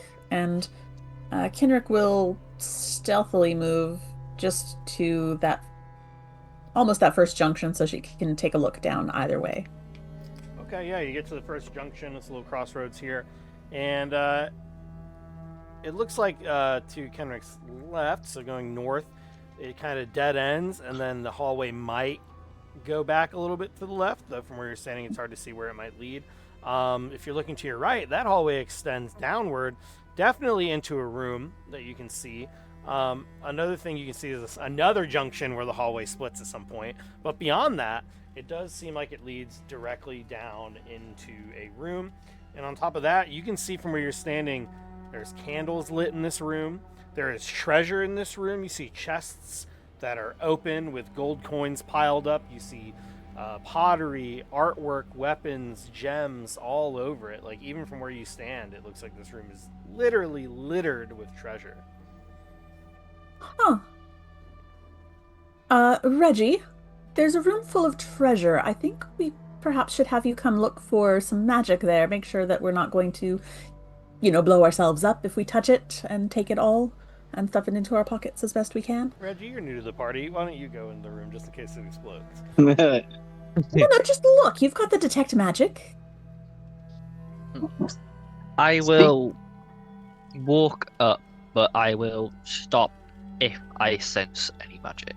Okay. Or actually, I'll stop at the first junction to see what's at the junction in case there's anything there. All right. So you're gonna walk down. So you want to stop out right there, or where do you want to stop at? Okay. Like at the junction, just in case there's anything to the left and right. Yeah, no problem. You start to walk towards the junction, and you feel something tap your ankle a little bit too late. It feels like you trigger a tripwire. So as you're walking, go ahead and make a dexterity saving throw, please. Shut.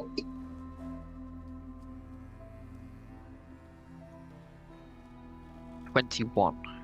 Ooh, a 21. 21 is pretty good. So you do succeed, so you will only take half damage. So,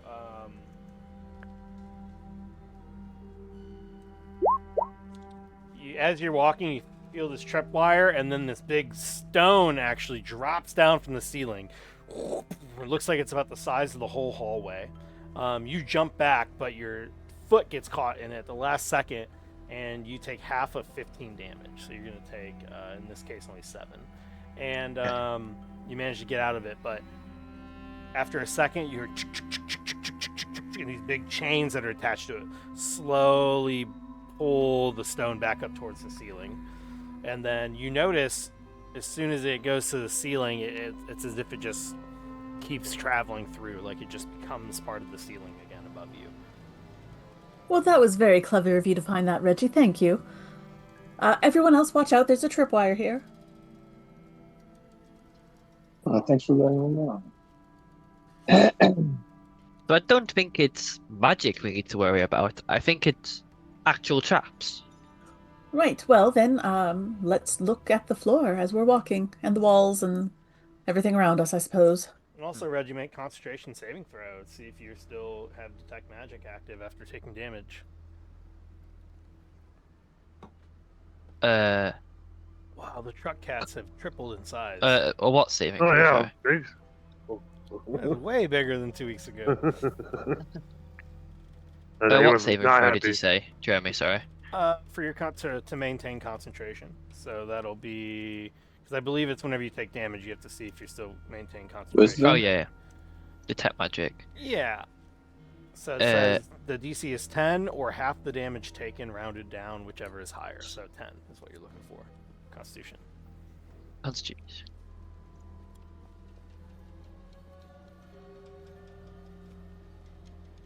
$18. All right, so you do have detect magic going still, which is good because you do notice right in front of you is a second trap right at the junction where you were headed. So you did not detect the mechanical trap that dropped a stone on you, but there is an illusion magic right here in the center of this junction. Leave. You have to remember half of these adventures were written 20 or 30 years ago and then revamped for the for 5th edition for Ghost of Saltmarsh. So there are some dungeon traps. Tricky dungeon traps. We could send Plank and Chuck ahead, see if they can trigger some of the traps. Well, is the trap along the floor, or is it like just the entirety in the middle? So the one that you see with the detect magic, there's an illusion magic right here on the floor. Yeah. Okay, just on the floor. Okay. I am going. It's not anything above that. Beyond that, I can sense. No. Nope. Beyond that, let's see. You have 30 feet, so yeah, you can't within 30 feet. That's the only thing. Okay. And each of these squares are 5 feet. Going to use one of the charges on my winged boots and just fly over and land right after the junction. Yeah, you fly across, and yeah, nothing happens, and you land. You land, and if you turn around, you can still see the illusion magic on the floor behind you. Whatever it was does not seem to have activated or changed in any sort of way. You're definitely I see the two ways, different ways, left and right. Yeah, now that you've made it across, you can see a little bit more into this room. Some of the things you see immediately is you see a giant winged statue in the center of this room. The statue looks to be about 8 feet tall. And then all around this room, I mean, you probably see a dozen different types of pottery that all look very valuable. You see 3 chests, 2 of which are literally overflowing with gold coins, and then one of them is a chest that the lid is sealed. You see a couple swords laying around. You see piles of gold in this room.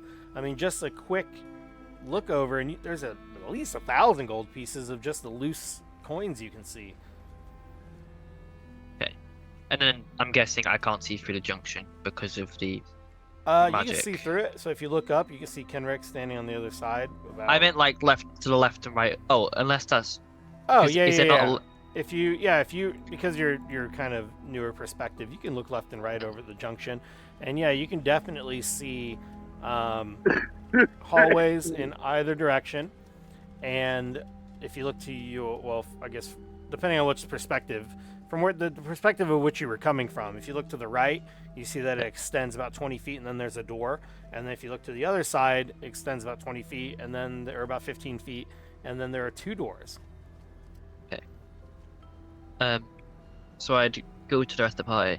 So be careful of the massive boulder and be careful in the middle of this junction. There appears to be some sort of magic that you want to avoid. I don't know what it does. I flew over it, but just be careful. You might want to send one of these guards to see what it is. Right. Well, since you're over there, do you see an orb? Is there an orb over there, or is it just You the do not statue? see an orb, no. There's the treasure, and then the statue. And then there's another door in that room as well. There's a lot of doors, especially in the junction. There's one in the treasure room, but there is no orb that I can see currently. Well, let's let's put a pin in this. The treasure's not going anywhere. We can Hmm. collect it later. And really, I don't want to be jingling everywhere we go.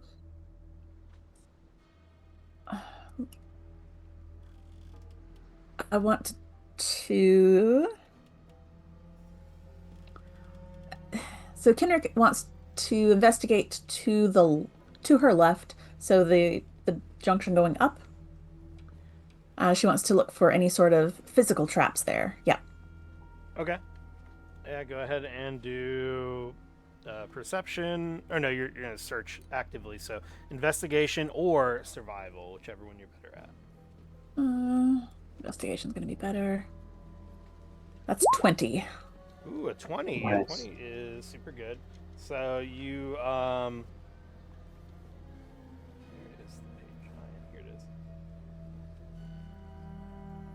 Yeah, you're able to see straight ahead of you. So this northern portion of this hallway is really dark. The only light right now is coming from basically the room that Reggie is near. But because of your dark vision and all that, and just the fact you're taking time to look, you can see like it seems like the floor has a slight incline, like it's going up, just ever so slightly, like a couple inches over the 20 feet to the end of this hall. And then beyond the lip at the top is actually a pit right there, where if you were just standing at the end, you wouldn't have saw it. If you were just walking forward and looking at the wall, you would have dropped because the incline normally blocks your ability to see. That trap was prepared for people who are, somewhere between 5 and 6 feet tall. Kenrick is not.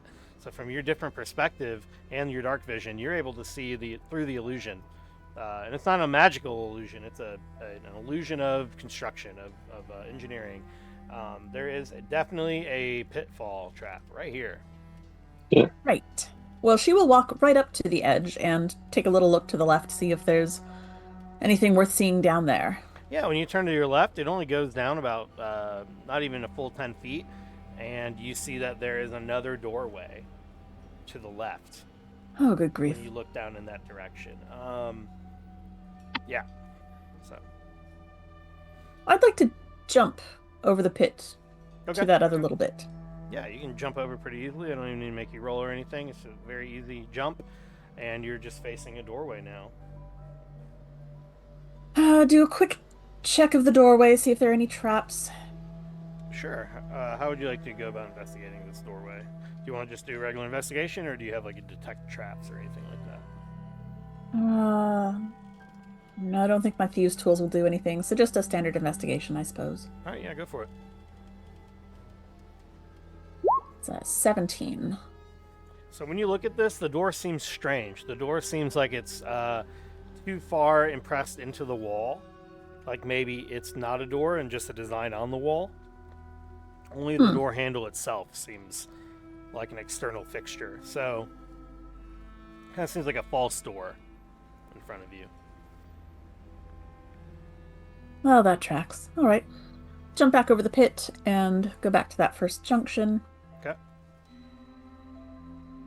All right. The rest of you want to come take a look at things? We've got some doors. We've got some traps to avoid. We got doors. We got traps. We got everything you can need. We don't have an orb yet.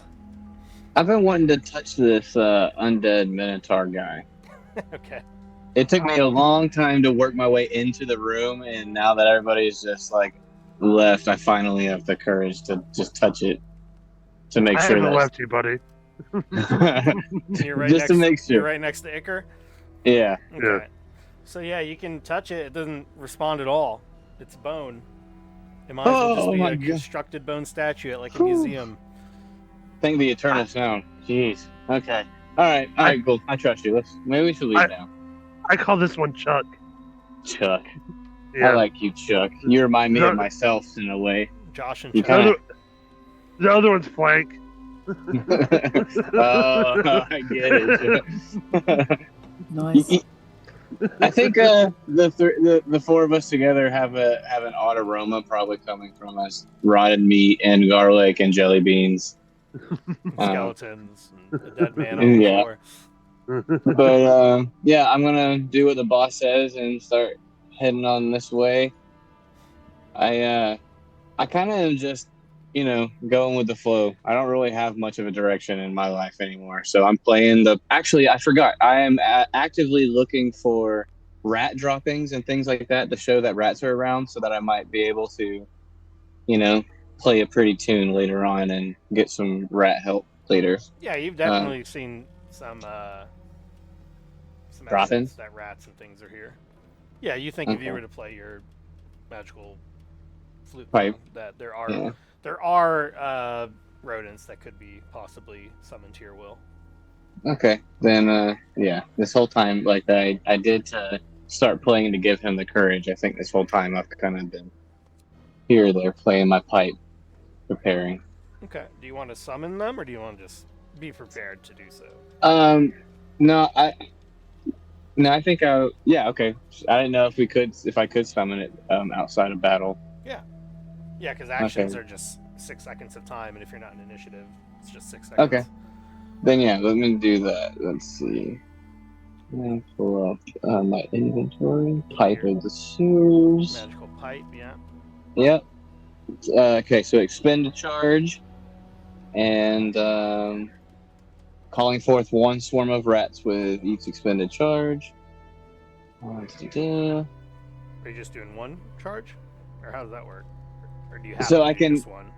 So depending on how many there are in the area, I can use it up to 3 times, and it only takes one charge to sway one swarm of rats. So you can have a max of 3 swarms at a time, based on how many successful throws you have against the swarm's intelligence. So they have to do a wisdom check and do that against a charisma check on my end.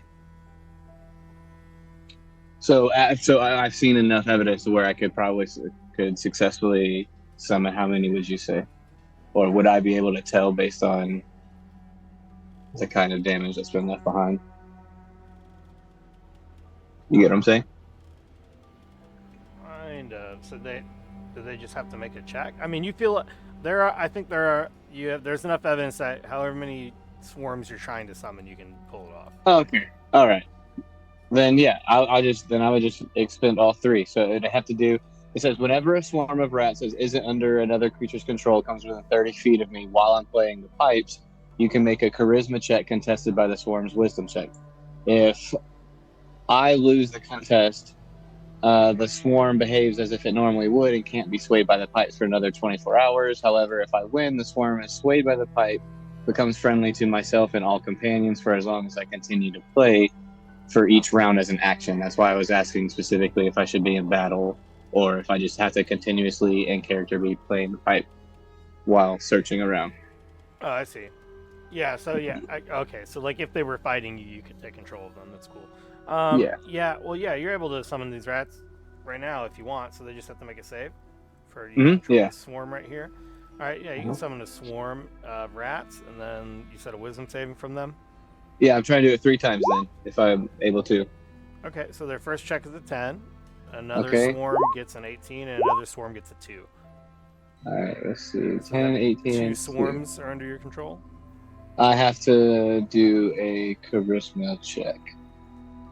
1.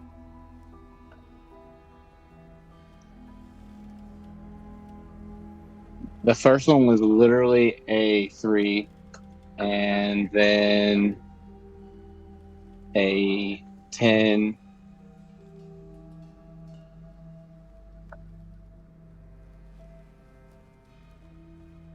And then a 16.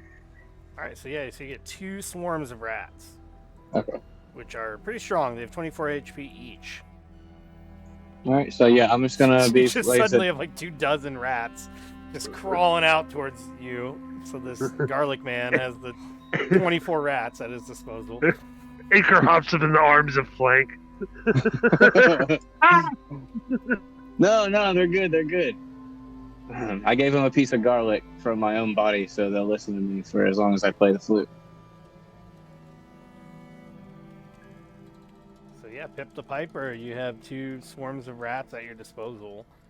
Let me try something. If I hit this button right here, Mm-hmm. are you able to So you're not able You to use them.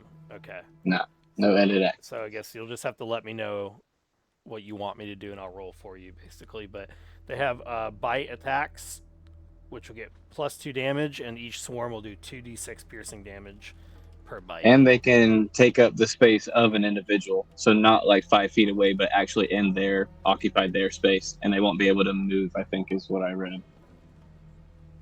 Oh, swarm. Occupy another creature's space, and the swarm can move through. The swarm can't regain. Yeah, so they can move through spaces even if there's somebody there.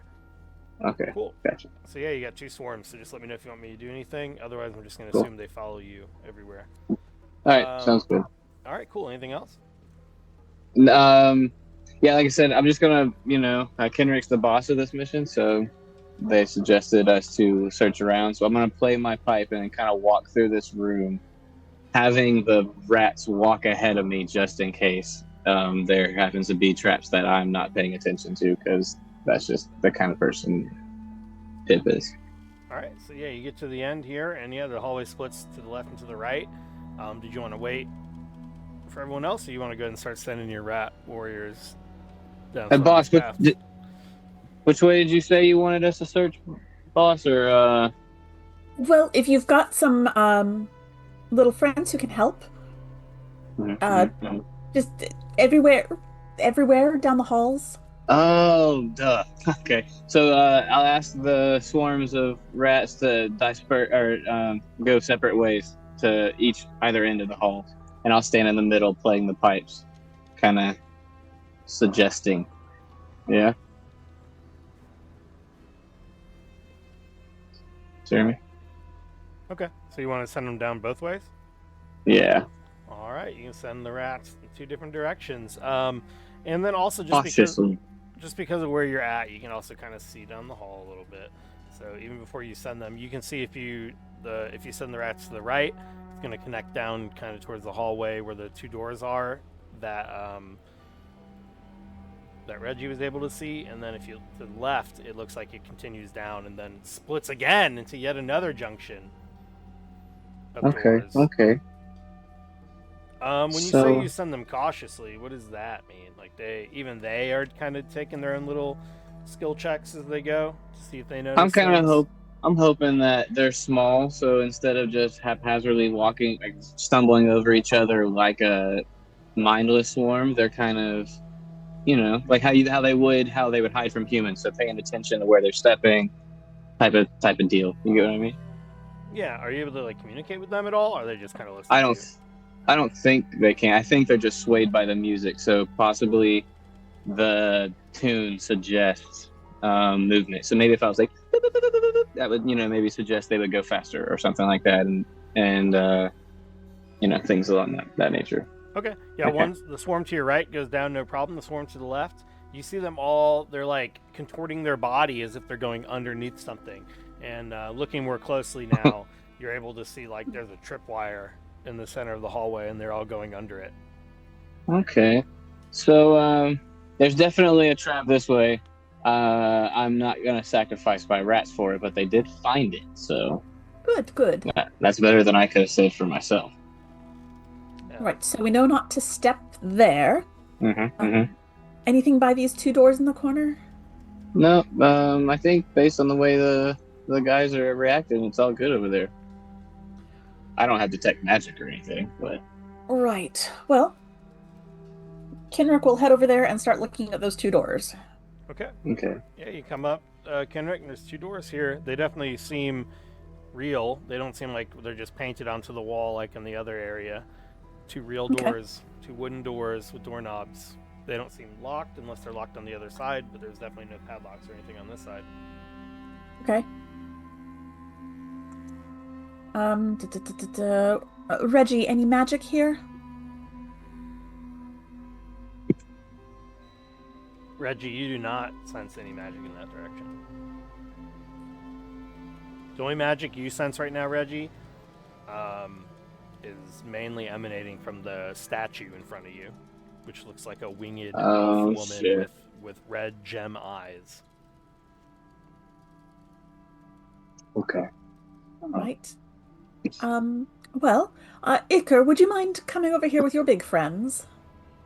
Yeah. And I'll hop down off the flank and go. All right, come on, go. Follow me, and I'll start leading the way, walking towards the way, all the way down. Whoops. Sorry, I didn't And mean then, to grab you. you didn't. I moved myself. Right. Hop down, and I'm hoping flank and truck and flank follow me. Okay. You you command them to follow you, and they will. The first one will cross the threshold of that door and collapse down into a pile of bones. Oh, The other one will try to do the same, and now there's 2 piles of bones laying just on the threshold of that door. Real sleeping on the job, guys. Get up. Get up. Yeah, Chuck? with no response. Right. Just 2 piles of minotaur bones laying on the ground, right partway through the threshold. No. Well, Oh. that sucks. So what you need? Well, Hmm. I'm going to open a door, and I'd like you to be there to hit anything that might attack me from the other side. Okay. Yeah. And I'll move up to where to that. Okay. Which door would you like to explore first? Let's do the south door. Oh, I just flipped the page and saw the picture for the next adventure, and that looks scary. Oh, good. The final enemy is what it's called. Okay, you said the south door? Yeah, you're Yeah. gonna go and what do you want to do with that door? Investigate it, open it? I'll investigate it first. That's the wise thing to Yeah, do. go ahead and do an investigation check. Oh, yeah. I don't see anything. Yeah, I mean it's just a door. Just a wooden door. It's not even fancy. I'll open it. Alright. You open the door. And when you open the door, you hear a twang. Hold the door. Does 18 hit? Oh, Yes. fuck. Absolutely. Okay, you open the door, you hear ta-dum, and suddenly a large crossbow at the end of a very short hallway just shoots right at you. And you're going to go ahead and take some damage just as you are hit with a large crossbow bolt. Yikes. And it's going to deal 19 damage as you were hit with a javelin-sized arrow. It's basically a spear. Damn. It doesn't matter that I'm short, does it? It doesn't. Uh, So, and you're just hit for 19 damage by this spear-sized crossbow bolt. well, fuck it. I'm not opening any more doors. Okay. Well, you might want to stand back. I'll open this one. Kendrick's Okay, been hurt yes, the most I'll- out of anyone, I feel like. Step off to the side. I'm pushing you off to the side. You go Okay. off to the side. Yeah, I'm pushing you over here. Excuse me. Let me do my thing. And I'm gonna step. Is there like a latch on the door? Like what? It's just a door with a doorknob. Yeah, it just looks like a Is normal that doorknob? door. Yeah. All right. I'm gonna try and stay to the doorknob side, and I want to try and kick it in, like put my body like behind it and just kind of kick at it. You know what I mean? Okay. And then, Pip, High kick. Sorry. what about you? Yeah, Are high you kick. gonna also try to not be directly in the way? He That's what- he just forcefully shoved me out of the way. He said, Oh, okay, cool. Yeah. you know. I pushed her out of the way. You move. You move. Yeah, Kendrick's going to My- step into my that rat's hallway fault, that she though. just revealed. Okay, yeah, that's a good idea. So you kick Oh, hold it on. down, but you're trying to make sure you're not. Yeah, I want to like half cover if I can get it. Yeah. Okay. So My- you kick this thing down. My cat's not down my internet. So yep, The cats have destroyed the internet. they knocked it down off my dash. I'm here. I'm just.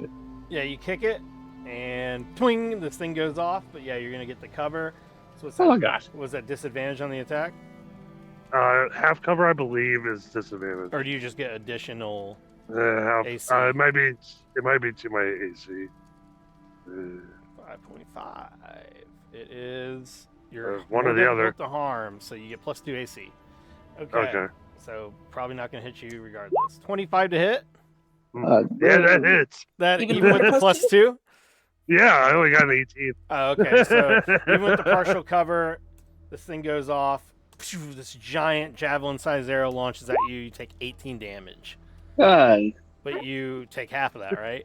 No, I'm not raging. Oh no! So boom, you get hit for 18 damage. As this like fucking 8-foot javelin arrow stabs you right in the chest. It must be aimed at the knees for normal people. I'm dead. I can see the light. It's coming. Does that knock you unconscious? No. okay. No. But It's just both of overdramatic. you, it seems like you can tell these are not self-reloading. So they're just like these. It's not a trebuchet. What's the word? What's the word I'm looking for, Drew? Ballista. Yeah. Whoever said Yeah, ballista. that's it. Sorry. And there's nothing but a damn weapon down there. 2 large ballistas. They just launch. There's nothing at the end. They're just ballista traps. Okay. I don't even want to open anything else, but we've got to find that damn orb. Jeremy. Scary. Just every time you open a door, ballista. Can I fly back over? Like Back to where over the over where that. Kendrick first was when that pit was. Like obviously not into the pit. Fly over. Like you just Fly want over, to. like the trap that you had flown past. Oh, because your boots. Oh, wait, yeah, wait. You can do that. If Oh you yeah. want. Wait, can I like shoot an arrow into this illusion trap and see what happens before I fly over? Yeah. You shoot it, and you shoot this arrow straight down, and it just looks like it disappears through the floor. So you think the illusion is a false floor. Guys, be careful. The floor isn't real this way. In the middle of this hallway, there's probably a massive pit. Great. So And this then, way yeah. there's a pit. This way I there's will- a trap. Fly over to here, and then I'll get in the corner here, and then use Augmentory to open this door here. Okay. So yeah, you go over there. You try to open the door with thaumaturgy. It's not a door. So the doorknob is real, but the door is fake. Oh, So okay. when you use it, it does nothing. That's what I wanted to check. I didn't. Is it like able? Okay, the pit's able to be jumped, yeah. Yeah, you can jump over it. It's okay, or good. But based on the way you know that spell works, it should have opened if it was an unlocked door. Okay. Can I try break down the door? See if that's a problem in case. Yeah, you can do that. You just want to like attack the door. Yeah. Are you gonna mess with the doorknob at all, or are you just gonna like attack the door directly? Attack the door directly. I don't think the doorknob will do anything after what Kendrick did. Yeah, Is go that ahead just- and make an attack. Whatever attack you want to use on it. Actions. I'll just hit it with a scimitar. Okay. I get 2, so A 2 to hit. first Yeah. one. Oh no, as in I get 2 attacks. Oh, they said 2. Okay. 13 to hit the door. Yeah, you. Well, the fake door. Swing your scimitar, and you just feel like you're swinging against a stone wall. Okay. One. I will just fly over to the rest of the team then. Okay. Yeah, you use your boots. You fly back down. Yeah. And clear that pit, no problem. You know exactly where it's at. So yeah, you're over here, and yeah, you can see a lot of them have been wounded by these giant arrows. I don't even know arrows the right word. It's literally like someone just shoots a spear at you out of a ballista. I can use your wounds on Kendrick. That would be lovely, thank you. Oh, it's still called a bolt, apparently. A bolt or a quarrel. Got hit by a quarrel. 7 points of healing, Kendrick. Thank you. That feels a little better. While you're opening things, do you want to try opening the door at the end of the hall here? The one that's to the far west.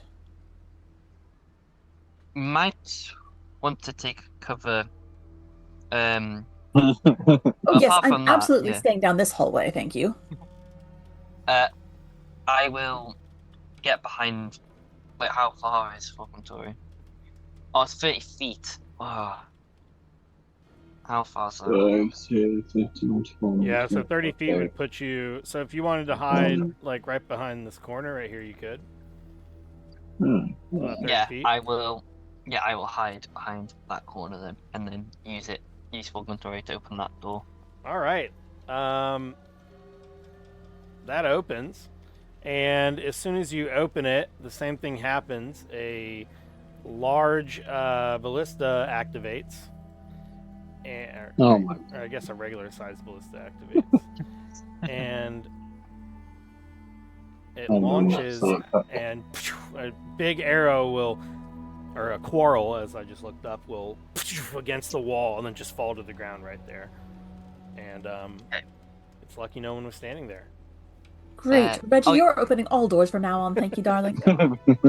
There's also a door down here. I would.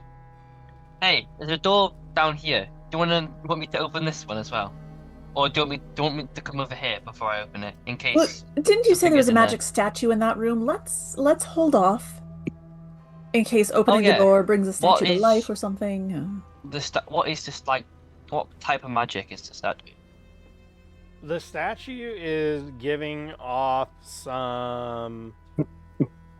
This is always the hardest question because I don't know all this. I've played this game for like a decade or more, and I don't know all the schools of magic. This is giving off a enchantment and necromancy off that statue. And you said it's like had glowing red eyes, didn't you?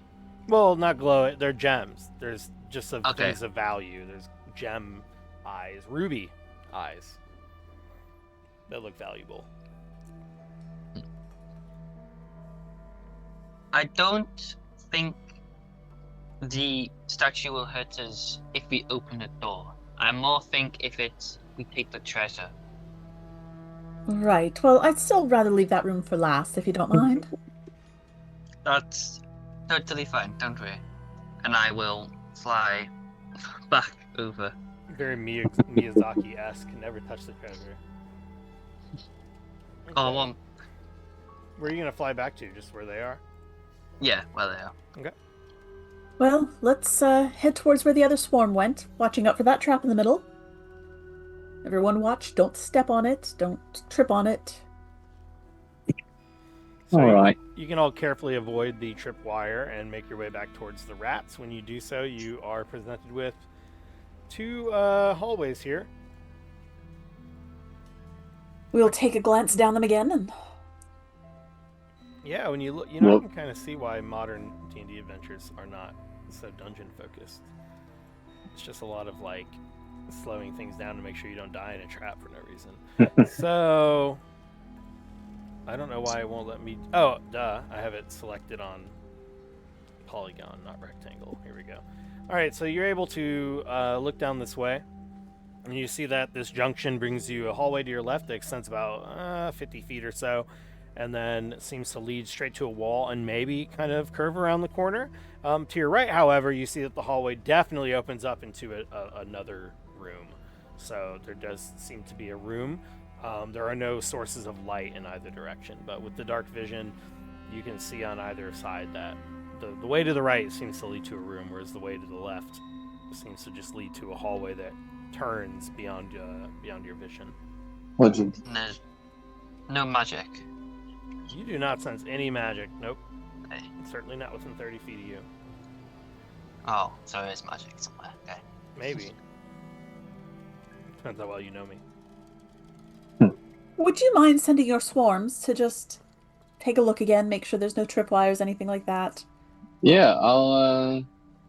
So I've call this other one back while we traveled up this hallway, and then I'll suggest to them both by playing another little uppity tune to head down to the end of that hallway to see if there's anything To the left? to the right of us, not to the left. You said is a dead end or a connective room, Yeah, right? well, yeah, it seems like it's a dead end, then the hallway turns, but you don't see anything, whereas the right absolutely extends into some sort of room. Yeah, so send it.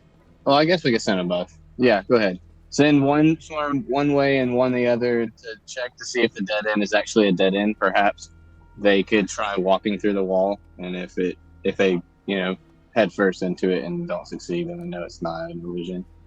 Okay. So the swarm to the left will go and they start walking, and a few rats drop down and fall into a pit and Shite. die. So the swarm is going to take some damage as maybe two rats from your swarm die. So now Okay. it's at 21 out of 24 health. As two rats just fall into a pit and the rest stop. And they're confused because they're just rats. They're not magical in any way. They're just being controlled. But it does seem like there's an illusionary pit right here. So immediately we'll and pull them back. So that doesn't So, happen anymore. so that one lost a little bit of health. It Okay. lost two rats.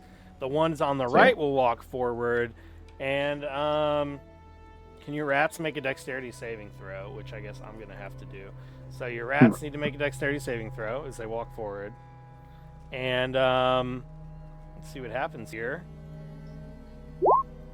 They get a 16, so they will take half damage because they succeeded.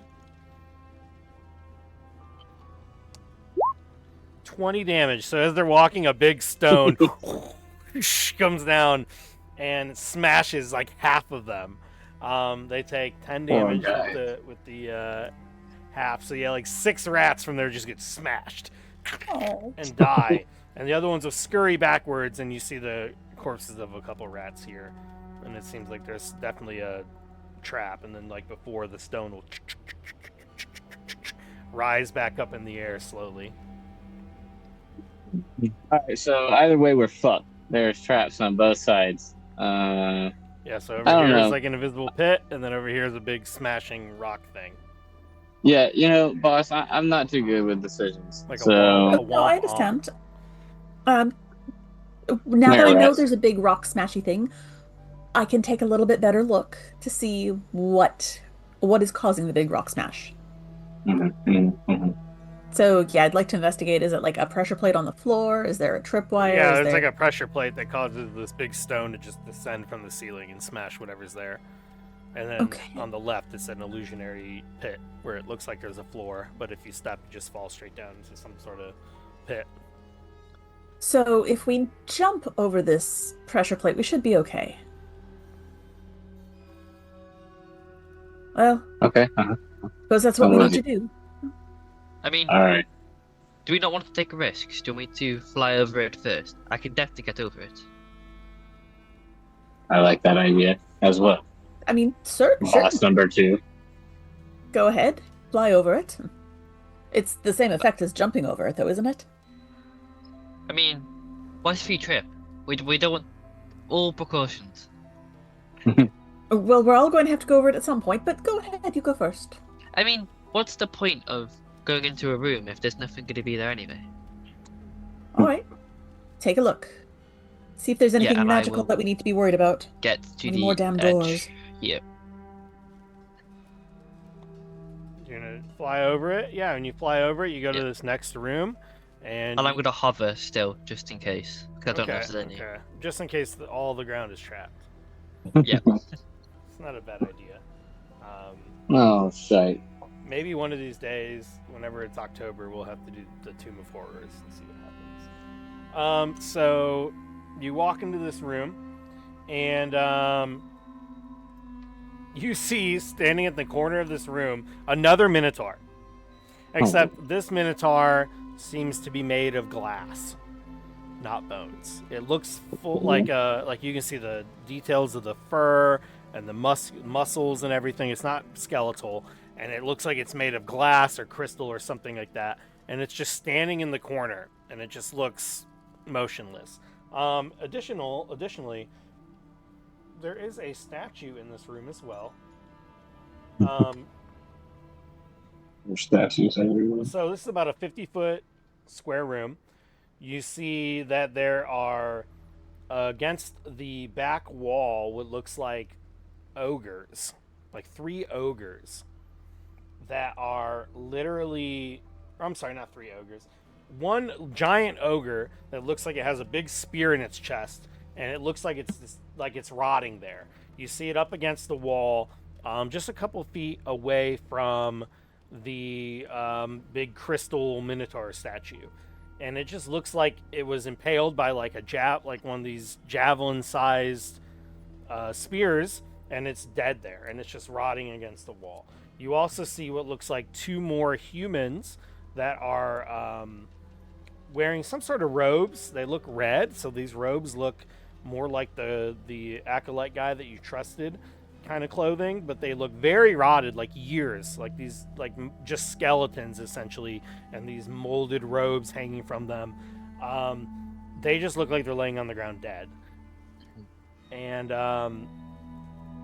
that's all you see. And then you see that statue that's in this room as well. That, like I said, looks kind of like a crystalline or glass minotaur. That's all you see in here, though.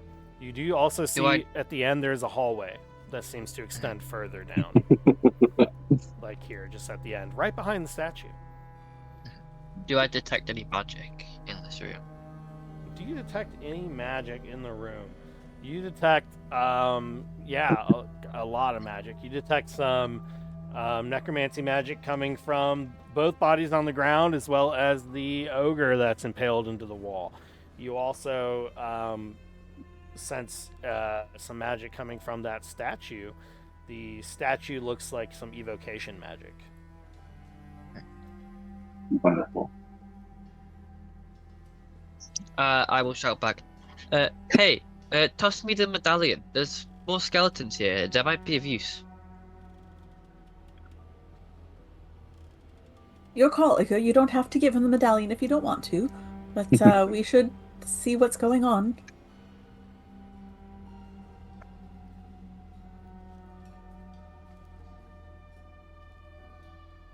Yeah. Let's fucking lead the way. I don't want to get crushed. What? Is there anything scary in there? Anything more scary than the other scary statue? I mean, There's an ogre rotting. There's another statue. Oh god. Okay. And there's a whole lot of fucking magic. All right. What do you say, boss? The death room or the bigger death room? You With know, gold. these both seem like terrible ideas. The orb's got to be somewhere, though.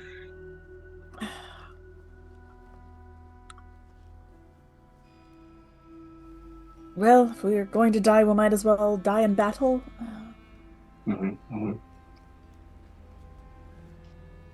Let's join Reggie and see if you can control those skeletons. So you're all gonna try to jump over that pit, I'm assuming, that you know is there? Yep. Yes. Yeah. Or not the I pit, thought that was sorry, the- that's that's like the rock. the crushing rock, but jump over the Yeah. activating button. Okay. Uh-huh. So yeah, you're able to jump over it, no problem. I think I'm rather surprised by how easy it is to jump. Yeah, you're able to jump over it. It's not too far. It's really only a couple feet. With these new fancy boots. That definitely helps. With Oh, boots, yeah. 'cause you can jump like 80 feet or whatever it is. A ridiculous amount of feet you can jump. Triple. And yeah, He you go jumps and through everybody. and you see this room, and it just looks like the big statue and then 3 unfortunate souls that died here. And then the hallway continuing past the statue. Reggie pointed out that all 3 bodies seem to be giving off necromancy magic, and that there's some sort of enchantment magic going on with the statue, but it looks otherwise pretty empty. Well, I'll I think back we you can up. safely assume that these bodies are going to come to life, and probably the statue as well. So, let's draw our weapons. Be prepared. Is this really a time for art? And let's cautiously proceed. maybe we can trigger whatever I can with this little fancy necklace I got. Yeah, it's worth a Yeah. shot. I'd like to stick right against the wall. I think my plan is to go right against the western wall and then right against the southern wall to try to get to the hallway without disturbing anyone. I see. I don't think that far ahead, so I just walk in here playing my pipes, Oh, having okay. the rats follow ahead.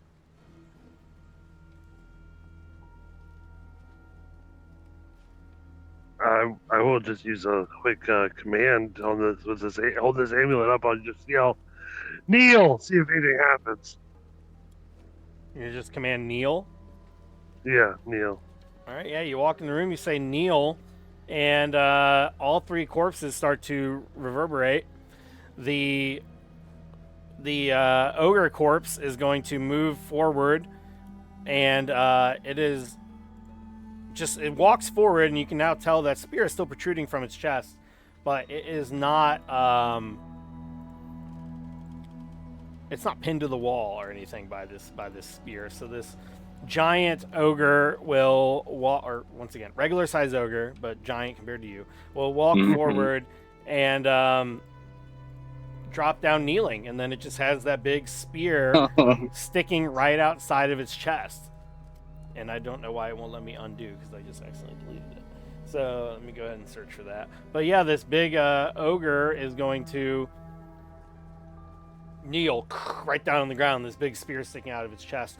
The bones will rise up from the ground as well, and you actually see bits of flesh start to knit themselves together on top of these bones, and you will see these two bodies kind of do the same thing where they just come together, and there's flesh sewing itself onto the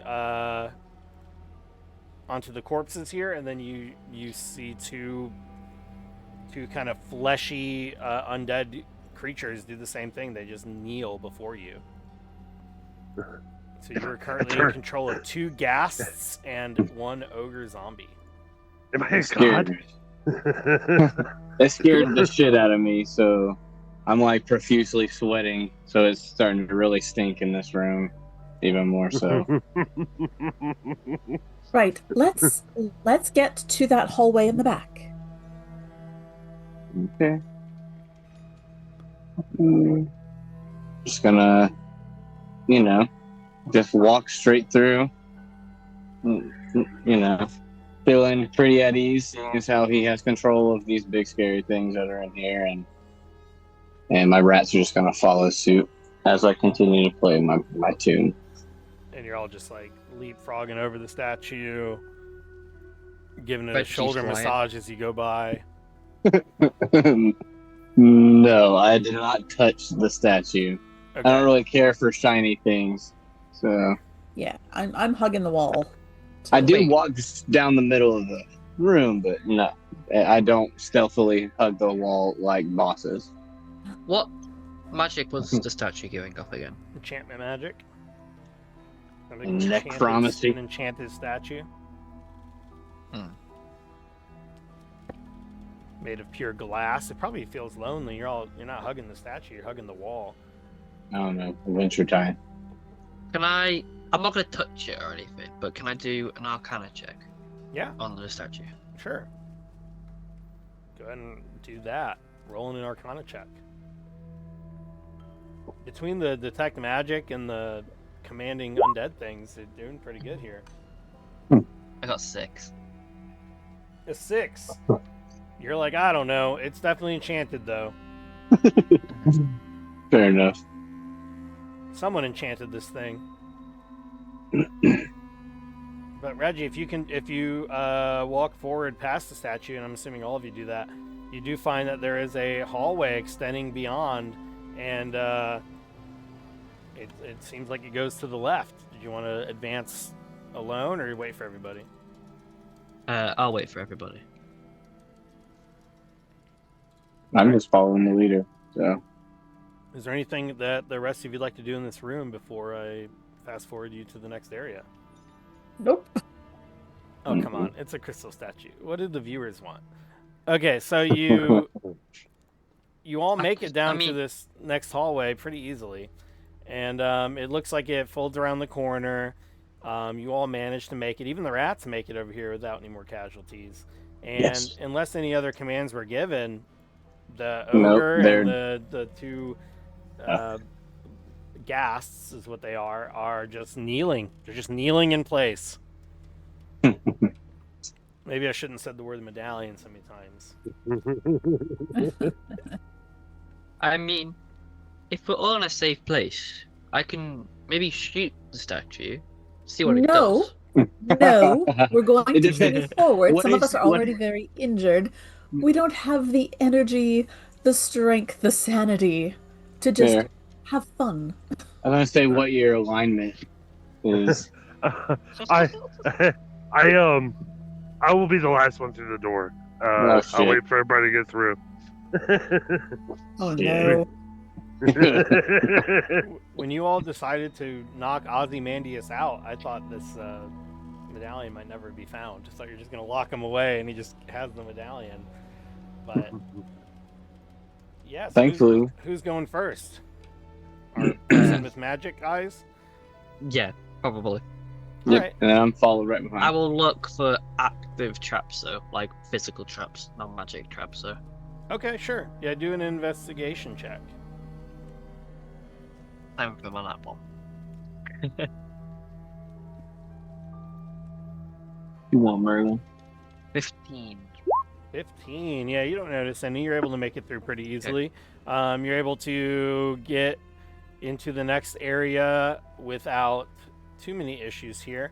You find a room that opens up, and in this room there's a series of different walkways, but you can just kind of tell where you're at that a lot of them loop around on themselves. You do see that this room opens up and there's two doors, one to your north, one to the northwest, and then you do see the hallway continues down to the south as well. So there is a door. No magic. Yeah, no magic though. There is a door here and a door here though. If you'd like to magically open the doors, we can stay in the hallway, stay out of the way, keep yourself protected. I mean, there's no door down the hallway. Do we want to check the hallway first? No, let's just check the doors and get it over with. Fair enough. I will fly over to here and open this front door. This door first. Okay, so yeah, the door to your northeast, you try to open it with thaumaturgy, and it doesn't open. In fact, you get a feeling it's similar to the... Or actually, this is what happens. So you go to open it, because I'm looking now at the map, and you use thaumaturgy, you turn that doorknob to open it. See, my whole thing is I don't know if thaumaturgy is like, oh, well, it's not a real door, so it doesn't work. But you use it, and you turn the doorknob, and when that happens, you just see a big stone go and smash down on the ground right in front of the door. It slams down on the ground. There is no one standing there, and then the door rises back up, and you get the impression that it is a false door, and that turning the doorknob just simply triggers a big block to smash down from the ceiling above. Well And done. then Lovely. I will go over to this side and slide back and open this door. The door to the left. Okay, yeah, same thing. Big stone smashes down from the ceiling, and once again, you're like, these are just two false doors where you turn the doorknob and a big rock kills you. I'm guessing is there anything over? I'm still flying. Is there anything over here where I am now? So yeah, you're hovering over, and you're gonna go across from one of these doors. You hover over there, and you do not see anything. Okay. I will just. How's it look? I'll fly back and report. Do not open the doors. A big rock will crush you. Good to know. Good to know. Thank you. Thank you. Well, let's proceed to the hallway then. Who designed this place? I believe his name is. Don't know, but it seems like a terrible plan. It's like they don't want visitors.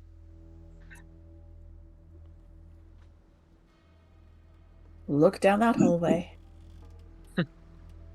Nobody tripped a trap on the way over through the hallway, Jeremy?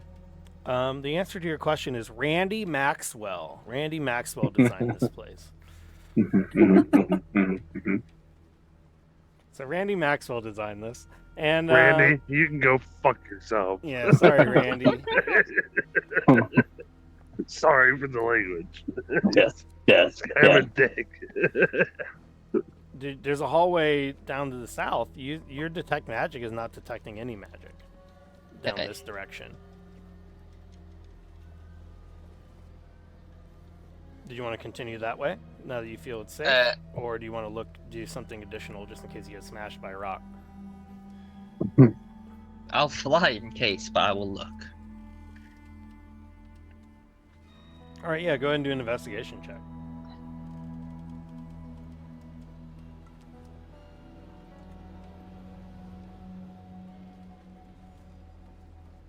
Oh God. That one. Nat 1. Uh-oh. Looks safe to you. Fully safe. I mean, I'm flying. I can go down. Yeah, you're like, I can just fly in here. I'm good. Mm. You're flying in there. You just see the corner. It just wraps around the corner, leads to a door. You know, you're able to understand spatially that this probably leads to that room with the statue in it from earlier. Huh. You don't sense any danger. I don't see anything. I think it goes to the treasure room we were at before, but I think Are this is you one kidding? big connected maze of dangers. Wait, so we came all the way around and still haven't found the orb? Oh, I wonder if it's in that tiny little hallway that we skipped because it was a pit and it looked like it was going nowhere. There have been so many pits and terms I don't even. Oh. Alright, well, let's go.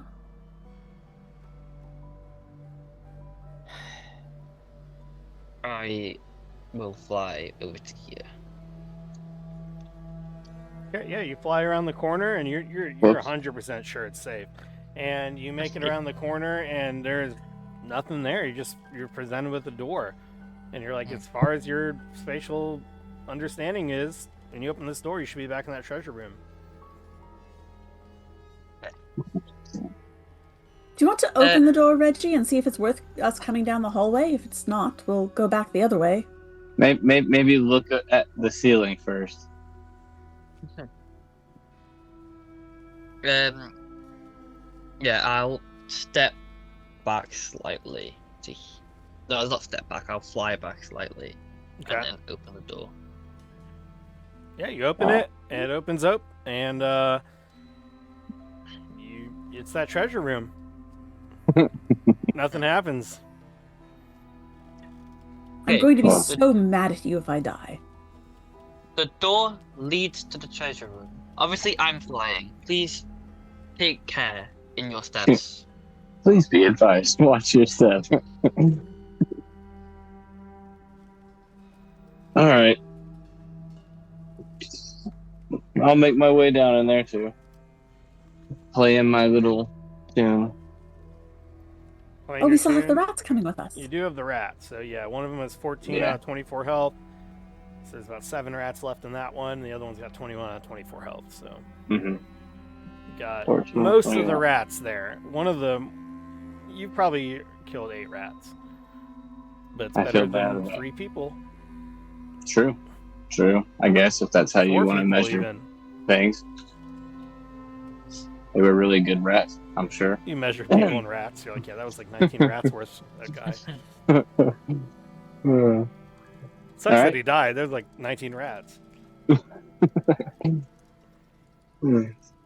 And all these little rats have little garlic clothes magic over their heads like headphones or something, so that's why they're entranced into They have garlic clove headphones or garlic heads? Yeah. Well, they're like garlic cloves, but they work like headphones. Okay. So that's how they're hearing the music. So yeah, but they're just garlic cloves on top of the rat bodies to give you a picture, an image. But yeah, we follow Reggie in here. He keeps saying flying, and I know that I don't have that ability, but I'm 500 years old, so what the hell? And I just walk No, in here. it's not ending well.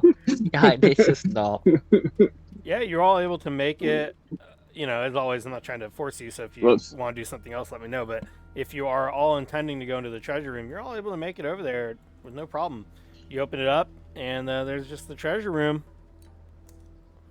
Room full of treasure. This isn't like the same statue as the one in the other room. It's like It's not. a different This one's statue. like an elven woman with wings and glowing. I keep saying glowing, and it's refracting the light. These ruby red gems refracting light in the eyes. The other room was like a straight up like photorealistic Minotaur made of glass. Guys, wait. What if the orb that's probably made of glass or something is inside the glass Minotaur? Can we just look in boxes first? Okay, fine. Yeah, boss. You're the boss. I mean, wouldn't. Do we not want to check the doorway, the hallway first? I can go fly over quickly. I can go see if it's over there. Mm-hmm. Sure, you do that, and I'll start looking. Are there chests or boxes in here that we can look there's 3 chests in here. 2 chests are open with the gold coins overflowing from the top. Another chest is closed. That's kind of towards the southern part of the room. And there's multiple piles of gold all over the room. There are multiple vases all around. Well, let's go check that closed chest. Check it for traps before I try opening it. Okay. So, yeah, you can go down and check the chest. Reggie starts heading north to see if there's something at the end of that one hallway and that one little unchecked square. 14 investigation check. Kenrick, you don't. This seems just like a normal chest to you. Doesn't have any traps on it or anything. Is it locked or? Nope, just looks like it's closed. Right, she'll open it, hoping that there's something useful inside. Yeah, you open it up, and inside is a whole bunch of gold coins and then a blue glowing dagger. The moment you touched it, though, that statue comes to life. And we're going to all roll initiative. Up all the way over there. It's alright. I was about to run away too. It's good thing she opened it. Let's do it like this. You do the slash and then the R? Yeah. Slash and then R. 1d20 plus 2. Oh, are you fucking hell? And dude, I have the worst role playing all the time. Natty 1 plus 2, so I got 3. So we got a 3, okay. 12. Thankfully, that wasn't a saving throw. 15 for Reggie. 15 for Reggie, okay. What about Iker? I rolled a 7. I did it digitally just to see how that for worked. Iker. And cool. We'll go ahead and go from there. So it is Reggie's turn first. Shit. Reggie, you're at the top of this hallway. I don't even know if you know what's going on. Would I have heard anything? Because that'll impact what I do. Not really. It's just moved.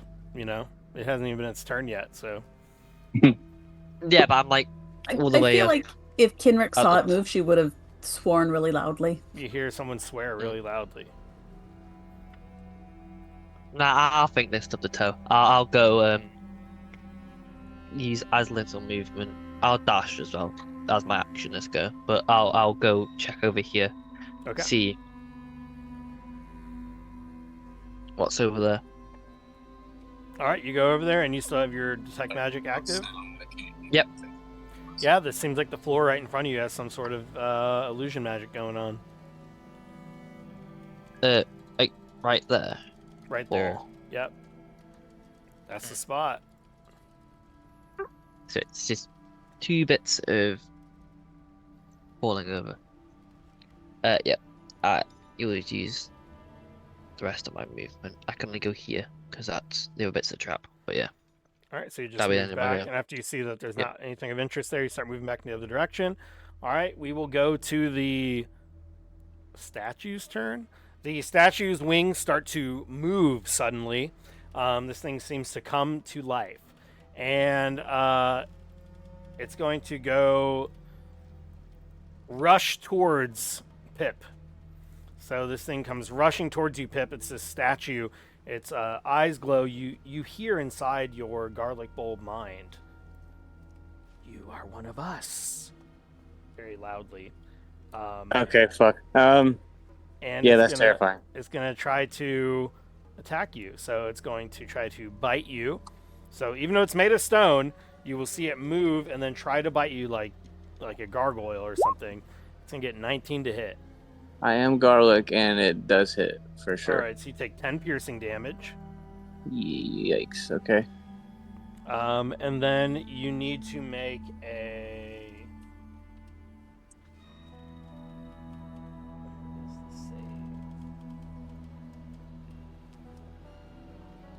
What kind of save? I'm sorry. Well, that's what I'm trying to figure out. I'm trying to see where Oh, it's gotcha. at. So it bites you, and then you make a Constitution saving throw. Constitution. Where are you at? Okay. So plus. 22. So you are good. So whatever effect it would have had does not happen. Then it's going to slash you with its claws. 15 to hit. Okay. It does hit. Yeah. 8 more damage. Okay. Let's see. So 18 total. Are you still standing? Yeah. All right. Feeling like a little kid. All right, then we move on to Kenrick's turn. Right. Well, the statue just attacked my friend, so I'm going to shoot I at the should probably statue. reveal the little thing. It flew across the room. It's currently in the corner of this room, and that's all they gave me was a red circle that says Vampiric Jade Statue. So it flies over, it bites him, and he succeeds. And it's your turn. Right. Let's try shooting it.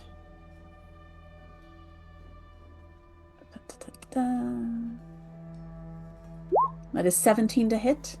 A 17 to hit. I believe that hits. Let me open its character sheet. Yep, you're good. That hits. And I did not move. Let's see. Roll my damage. There we go. Woo. So 30 damage. Nice. Yes, if you'll let me use my steady aim so I don't move. Yeah, definitely. So you hit it with steady aim for 30 damage. So Yes. yeah, you shoot this thing. You got sneak attack, piercing, steady aim. 30 damage. What else? And it needs to make a dexterity save Does it? Interesting. Can't to see if imagine- it'll fall from my walloping arrow, walloping bolt. Can't imagine it'd be too dexterous. As a statue. But let's see. Oh, sorry, a strength. Sorry. All right, strength 5 to save. Then it is knocked prone because that was a DC 10. All right, yeah, this thing flies over and it attacks, and then it gets a crossbow bolt in the back. Jesus. And drops down prone. No, yes. You can That's see what you it's get. screaming silently. It looks like it's screaming in pain. No sound is coming from it at all. Well, I'm quite thankful seeing as how it just bit a chunk of my garlic head off of my face. Anything else? That's it for Kenrick. All right, then we go to Icar's turn. Icar, seeing all this, takes a bite of his jelly bean ball, bonus action rage, runs in, and he's going to fucking attack this thing. You get advantage because it's prone, right? Yeah. Alright, Great Weapon Master. Actually, I believe I have to reckless attack. Do I have? No, no, I don't. Let me double check that. It just like if you use, all right, so I do have to use my reckless attack anyway on it. So whatever. That is a 18 to hit. 18 hits. All right, and then that is 8 plus 8 plus. Get away.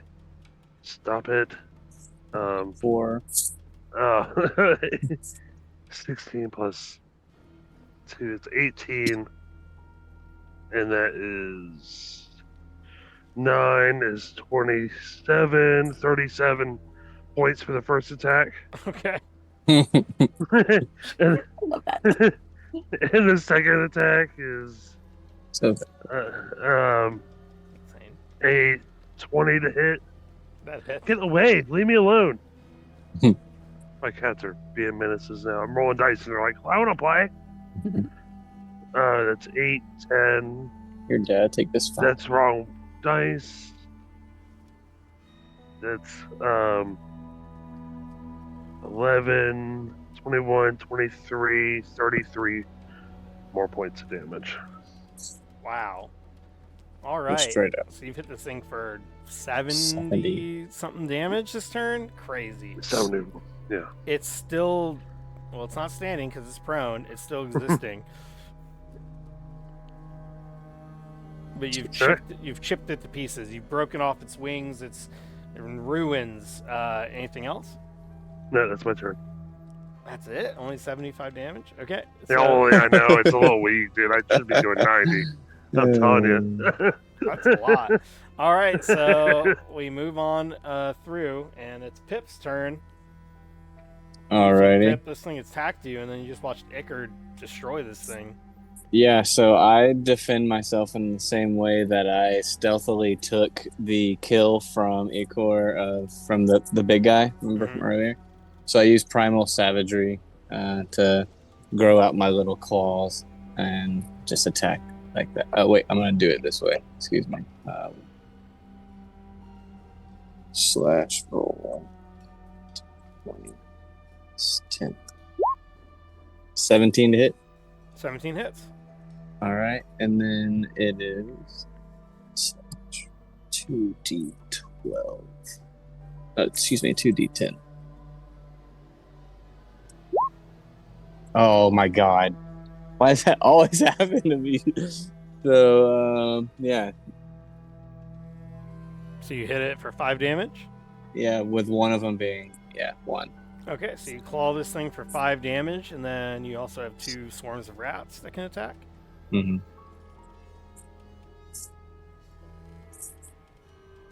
You'd have to do that, though. You want to just command them both to attack? Oh, yeah. So that explains why my rolls were so shitty. It's because I'm using... Actually, you know what? No, I can't. I don't think I can do that because I have to use an action to continue playing my pipe. Oh, really?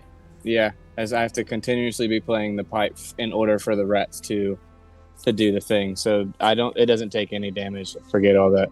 I'll just be playing the thing to have the rats do what they have to do. Okay, and it's called what? Pipe of the Sewers? Yeah. Pipe of the sewer. That's a disturbing piece of equipment there. I'm not going to lie. Pipe of sewers. They obey your command, and if you issue no commands, they defend themselves. So yeah, I don't think you need to use another action to control them at this point, because they've already been controlled. Okay. So as far as I can tell, it looks like you can just command them what to do. Alright, well then I'll just have them go and do their thing to the vampiric jade statue. Okay. So it's super embarrassing for the statue if they die. So it's gonna attack for an 18 hit on the first rats group, and then they're gonna hit it for 5 piercing damage, and the second rat group attacks, and they miss. So the rats start biting at this thing. It's not dead, but it's really close. The statue between, especially Icker, but these rats and everything, and then you're attacking it. You guys are making pretty good work of this statue. Anything else for your turn, Pip? No, that's it. All right, Reggie, it's your turn. You just see everyone walloping the statue to pieces, including rats.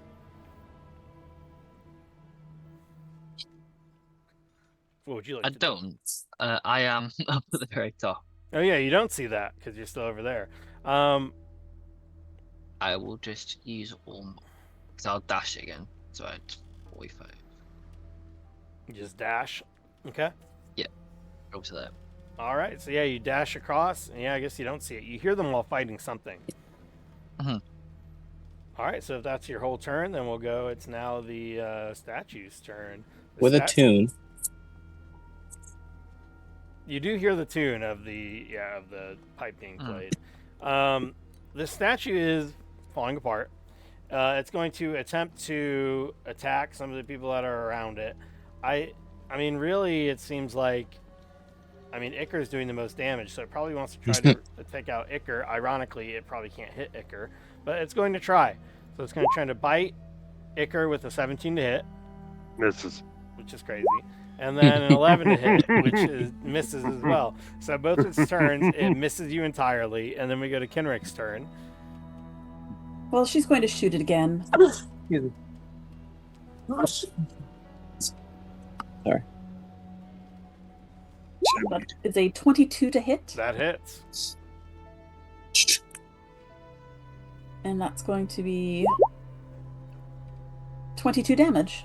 Wow. no. Yeah, you hit this thing with a crossbow bolt, and the statue like shatters into pieces, and it just falls in the ground. And as soon as that happens, this wall over here actually opens up. So there's this wall that didn't look like a door at all. It rises, and it opens up, and then there's just these two gems laying on the ground now, instead of a statue. The statue's just been shattered to pieces. Let me guess, boss. We're going that way. Yes, we're going. Oh, there are more doors. Yeah, there are two doors at the end of this hallway that has opened up. Yeah. I mean, seeing that this happened with this, should I go take care of that Minotaur real quick? Well, no, let's finish this. See if we can't get that orb first, and then if you want to go play with the Minotaur, you can go play with the Minotaur and your dead things. Let them help you with that. I'm gonna try something. I'm gonna grab the little amulet and go destroy the statue and see if talking into the amulet does anything. If not, I'll find out later. But I just want to try that. So You say destroy the statue? yeah. Yeah, nothing seems to happen. Well, The statue's already destroyed too. no, I meant I didn't know if if I spoke to it, if the things I commanded earlier to Neil would do anything. I don't know now, but I'm just gonna talk into it, see if that works. Okay. Yeah, you say that. You don't seem to notice anything going on, Yeah, but it's possible.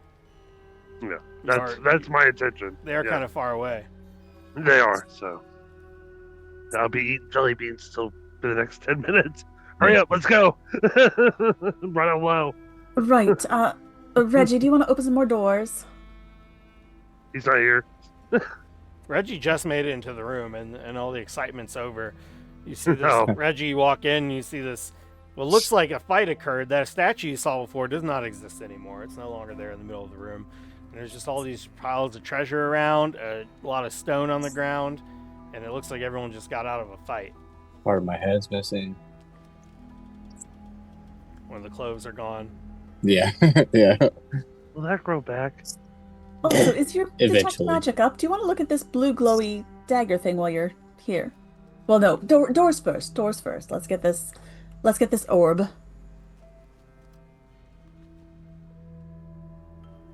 Yeah, Leave. if you look in that hallway, there's a short hallway about 20 feet long and then two doorways. One of Right. them is straight ahead, and one is on the right, facing south. I've been muted this entire time. You have. Has the magic from the statue gone, or is it still like? Yeah, you're no longer detecting magic from the statue. Okay. I will go over to here. Oh, I'm pinging. I can just walk. I will hide behind here, and I will open this door. The Okay. one on the right, not the one at the bottom. Okay, so yeah, you open it up, and it's not locked or anything. You open the door, and what greets you is another treasure room, except this one looks a little bit more. It doesn't look quite so grandiose. It doesn't look like there's just like treasure overflowing from chests all over the place. You see a couple chests here, they're all closed. There are two statues towards the wall, both wielding spears. And as soon as you open it, both statues. Oh, and then in the center of the room, you do see a glowing purple orb. And both statues immediately come to life and just start marching towards you. Shit. I would like to quickly close the door. Okay, you close the door. Hold the door. So what do we I would see? then. The orb, I think, is in there. There's good. also just two. There's also two statues rapidly approaching. Ooh, what I'm best at. That is I would- correct. Back up slightly and then see what's in this door below. Okay, yeah, if you open the door below, it's going to extend into a Oh. hallway, and at the end of the hallway, you see Phew. that there is a door, and then you see that the hallway also goes to the right. You also start hearing boom, boom, boom, banging on the door you just opened a second ago. And after a couple seconds, a spear breaks through the door. Oh, shit. Right. We should probably deal with them and get the orb and then explore a little bit more. Oh, yeah. Let's- So yeah, let's just all roll initiative real quick and see what happens with these statues. Let me go ahead and roll for them. There we Okay. go. Ooh, they got some really high initiatives, 20 and 22. Oh, one of them beats me. Mm. I 18. had a really good I got- initiative roll. I got 21. Ooh, you got 21. Wow. I also got a 21. So who has the higher dexterity? I Plus, what is it? mine's 15. Mine's higher. It's 16. Okay. So we'll do. I could be dead by the time I get there then. Oh, Maybe. well, if he gets to go first, why you just be hiding out in the woods? All right. What are the other initiatives? I got 13. All right. So Pip gets a 13. What else from Kenrick? 18 from Kenrick. 18 from Kenrick. Okay. Is that token supposed to be up? Oh, never mind. That's one of the gas. Okay, gotcha. Yeah. So one of the statues goes first. It's going to bust through the wall, and it's going to just... It just keeps working out this way, doesn't it? It's going to try to attack. It's not even going to hit. So it's going to go... How is he that strong and unable to be hit as well? So it's going to go and Because my constitution's a 20. attack That's why. Iker. It's going to try to swing at you with a blade attack for 19 to hit. And That then- one hits. And then a hammer attack for 18. That one also hit. Meets it, beats it. So you take 6 slashing and 12 bludgeoning, 3 and 6, 9. Okay. and you're knocked prone. It doesn't mention a save. It just says target is knocked prone. That's Yeah. fine. Half my movement's only 30 feet. So you get knocked prone. The other one's going to come marching up. It's going to have advantage on these attacks. It's going to do the same thing. This one's going to try to swing at you with a blade. 26. That's a nat 20 to hit.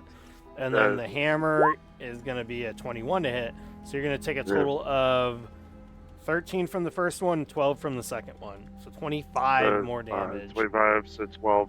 And you're already prone. Okay. And that's it for them. Which normally that would be really bad, but for you that doesn't even register. So we move on to Reggie.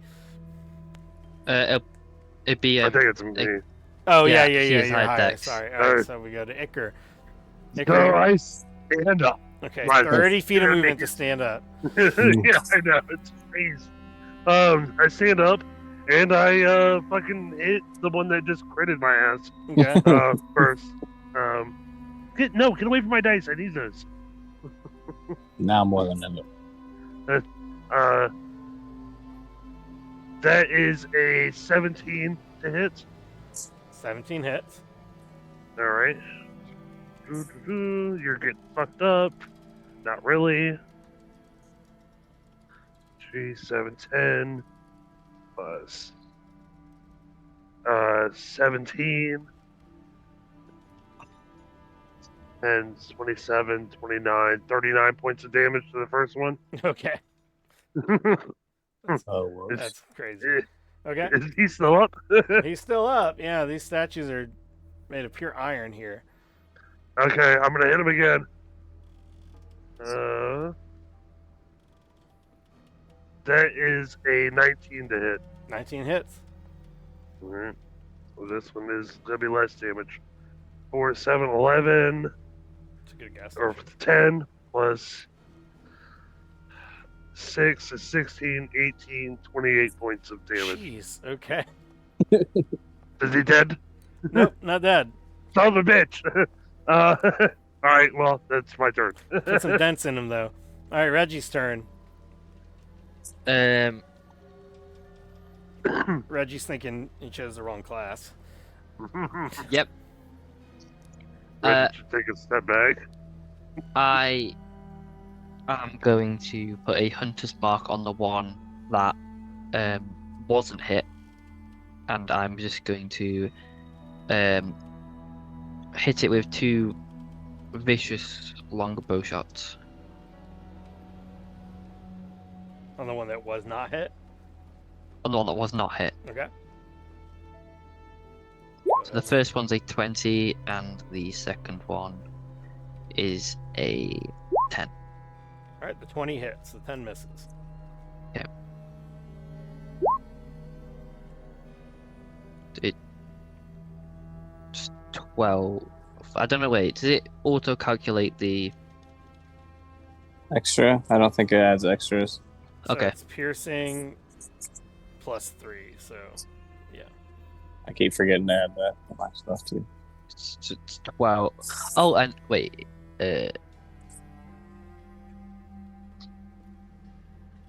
Devil Strikes is also an action. Yeah, I see to add the 2d6.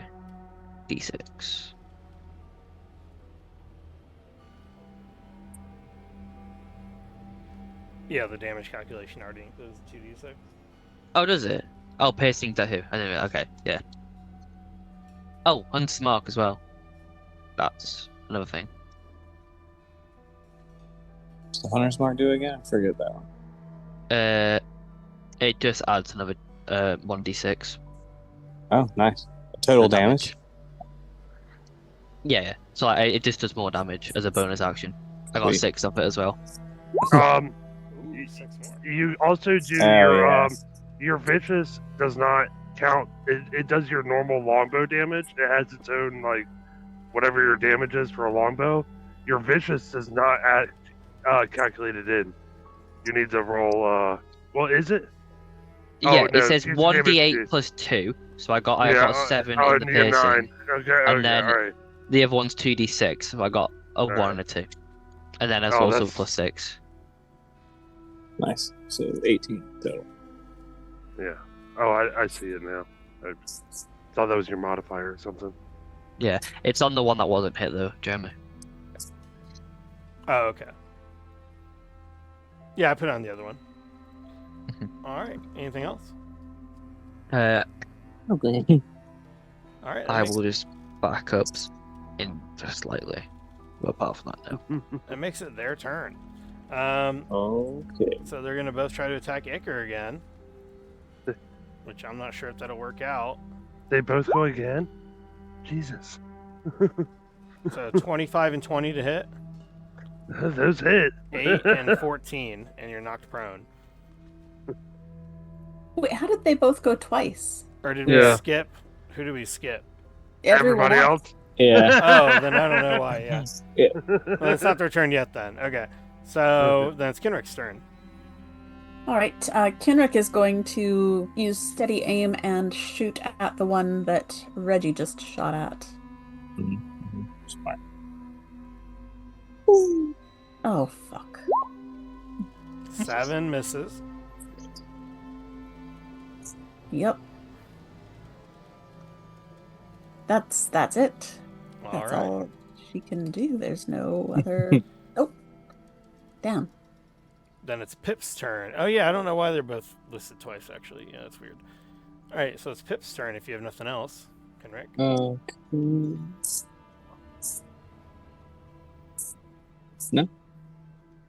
All right, then. So I not have to use my action to keep playing the pipes? Nope, not for the pipes. It's just that Okay. first time. Yep. Okay, gotcha. All right, then I will do a big old shit. I'm just gonna run right up in there. Screw it. Why not? Actually, no, I'm not. No, I'm not. Please, here, take some of the heat off me, please. Oh, God. So let me see. I have a spell here that I think it's called a spike growth, maybe. The ground in a 20-foot radius sphere centered on a point within range sprouts hard spikes and thorns. The area becomes difficult terrain for the duration. When a creature moves in to or within the area, it takes 2d4 piercing damage for every 5 feet it travels. I think I want to do that. Okay. So, and where I'll be casting it is in... Oh. Shit. It's okay. It's okay. It's No, it's okay. okay. I'm not moving, so it's okay. Okay. Yeah, alright. Then yeah, I like in this general area right there. Okay. Okay. And then as a bonus action, I can summon a spirit totem and at a point that I can see.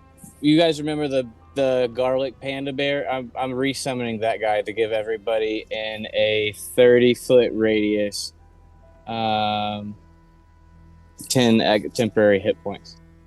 Nice. So actually I'll put it right at the... Let's see. What is this? Oh, whoops. Sorry. I didn't mean to move your guy. That's 15 and 15. So right where I'm standing. So then it benefits everybody just outside Kenrick if they move 5 feet inward, they would be in range of it. All right. So And now that'll be my turn. summon a magical bear. Yeah, it's a Gives garlic everyone bear. a special extra HP. Anything else? No, that's it. That's my turn. All right. Do we get that instantly? Yeah, 10 temporary hit points added instantly. It's like an aura that fills your body. I described it as the panda bear is letting out the same kind of nasty garlic smell, but it actually is invigorating you in a good way. And it gives you a buff. So I like the Okay. smell of garlic. so do I. So now everybody went, right? Yes. Okay, Yes. So now it is the statue's turn. Mhm. So there are marching forward. One of them is going to march forward to try to attack against Pip. However, I think that would invoke an attack of opportunity from Iker. Yes. Still get reckless. Can I put my Great Weapon Master on this? I don't know. Can you? It just says whenever I make an attack. Then yeah. Okay. Yeah, make it fall prone into the spike. That's a 16 to hit. 16 to hit. That is enough. That Okay. is enough. 8, 6, 14 plus 2 is 16 plus 2 is 18, 28 points. 28 points. Okay. So you hit this thing pretty bad. You're denting the iron as it goes past. It seems to keep marching forward, but you did damage it profusely. So now the other one is going to make an attack against you, Iker. So it's going to swing its blade and hammer. It gets a 12 and a 9, so both attacks Nope. miss against you. Then the other one is going to do the same thing to Pip. Blade is going to be an 18 and a 25. They both hit, but your guy also has to take 2d4 because for every 5 feet he moves in the spike pit, he takes piercing damage Okay. So 2d4. for each 5 feet. So I think he traveled about 10 feet, so he probably has to do it twice. 4d4. All right, he takes 13. So actually, he's marching towards you. He has 7 health left. So he's marching towards you, and then he goes to swing and drops into the spike pit. And you destroy that dead. one. Oh, it killed him. Oh, fuck yeah. Hell yeah. Yeah, that one you killed. With the Woo. spike pit, because it only had 7 HP left. Okay, So- I got you. That one, yeah, you summon the spike pit, and it tries to move, and it's just autonomous, and it walks right into them and just dies. The other one attacks and misses both attacks against Iker, which is wild, because Iker's the one that needs to be hurt. And now it is Iker's turn. All right, Iker, you have this statue here from where you're standing. You can literally see the glowing orb in the other room that, assuming that's what it is. This First- one statue might be all that stands between you and Victor. 21 to hit. That hits. 7, 11, 15, 17, 27 points of damage. Jeez. Okay. 27. That's like minimum damage. Yeah. I that's rolled a lot of probably ones. Bonus. or something, right? All right. So you hit that thing for 27 damage, which is minimal damage. What else? Roll to hit him again. 18 to hit. 18 hits. Okay. How do you obliterate him? Oh, that's max damage on that. Wow. Or it's 18 plus 5, 23 plus. Actually, I don't get that one. 23, 25, 35 points of damage. 35. All right. So this thing's still existing, still kicking, Okay. but you're denting the hell out of it, even though it's made of pure iron. I'm just gonna growl at it. Anything else? No, that's my turn. All right, Reggie. Was my hunter's mark on the one that's dead or the one that's alive? It was on the dead one. Okay, Yeah. I will have to spend another bonus action. Nah. I'll just shoot it twice. There's no point. Wait, is it? I get it for free, don't I? Wait. If you use a bonus action, it doesn't cast it again. You can move it Yeah. as for the duration. Oh, you can just move it. Okay. Nice. Sorry, dude. I'll hit it twice then.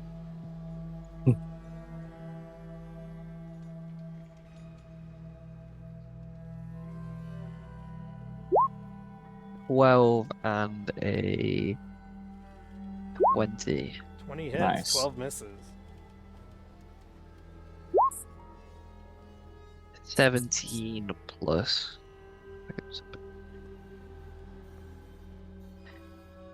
17 plus another 6. 23. What's it look like when Reggie kills this iron statue?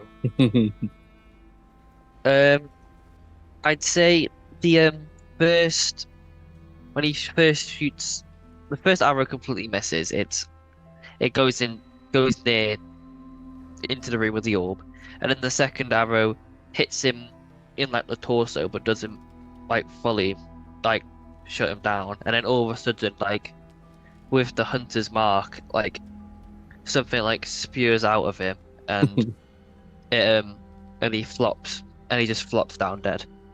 Nice. All right, yeah, this thing drops, and it is once again an inanimate object. And before you is a more realistic-looking treasure room with a glowing purple orb right in the center. And the combat is over. What do you all want to do? I'm going to get the damn orb. That's why we're here. We're supposed to make sure it's working. Actually, yes, I'm going to make sure it's working. Okay. I want to summon my rats back into the room with me, and the rats and the panda bear are chilling, waiting. So Kendrick goes to the orb. How are you going to make sure it's working? Right now it just looks like a glowing, nondescript orb. Did we get any instructions about it? Or just, You didn't, other than it's used to communicate. Right, well, I guess she'll start by, I don't know, putting my hands on it. Oh god. Hello? Alright. Anyone there? You touch it, and you are immediately. You feel like you're suddenly in like a absent place. There's like darkness all around you, and then all above you, you feel like you're surrounded by about a dozen robed figures. They all look like they're wearing different colored robes. One of them has a crown. The crown looks like resembles like a. It's kind of like a tiara with like the jewels in the front being a three-headed dragon, and they're all surrounding you. And then you'll hear, "Who are you?" And then they'll vanish suddenly, and then you feel yourself the connection severed, and now you're just staring. You're back in this room with everyone, and you're just staring at this glowing orb, and whoever it was not happy that you're the one that contacted them. Great. Well, there's someone on the other line, and they don't like me. That's fine. I can go punch him. Let's do it. I don't. They didn't seem very corporeal. You get the impression that they were, based on the iconography, that maybe they were all worshippers of Tiamat. Oh, lovely. No. Well, I think it's broken. That's fine. It's broken.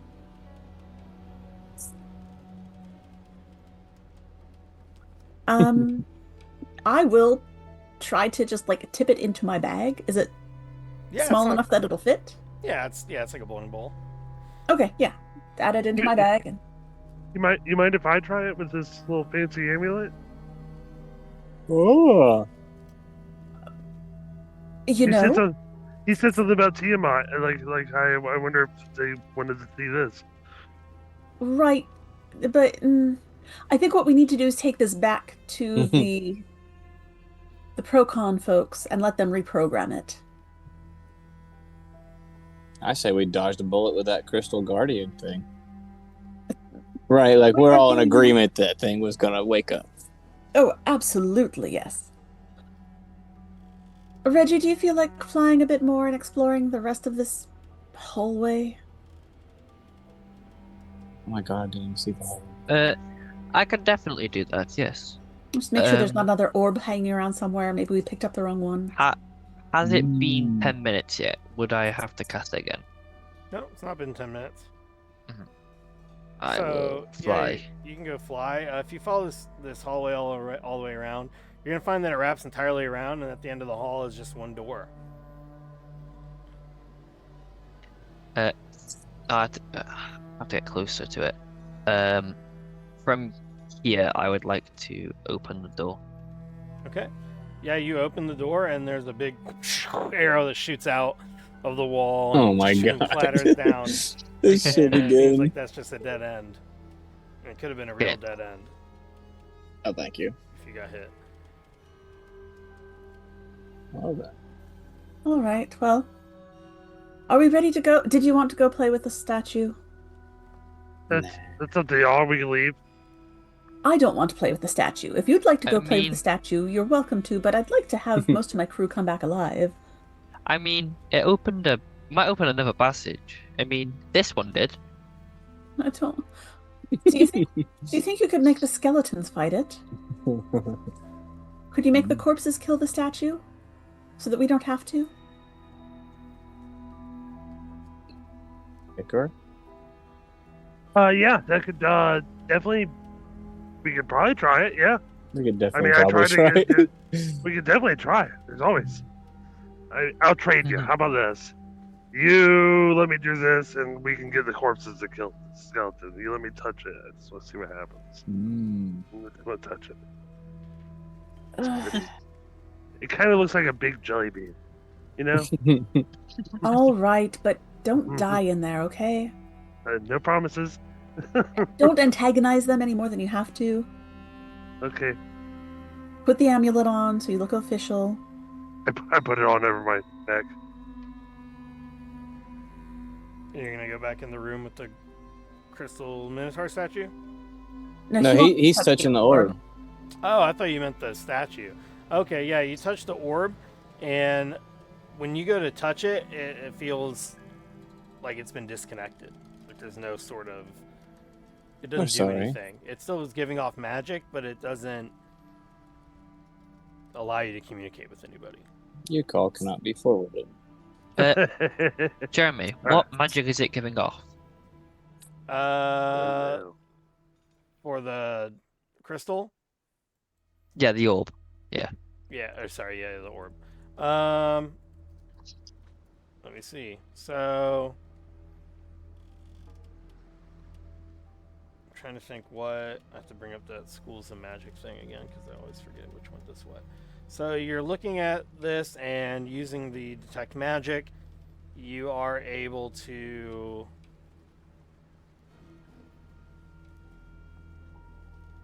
I guess it would be divination, as far as I can tell.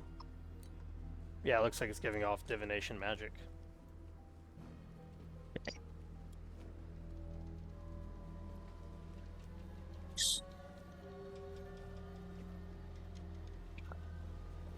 So, was it everything you wanted it to be? No, it was boring and it didn't do anything. It's still here. Nothing happened to me. I didn't see any people. Sorry.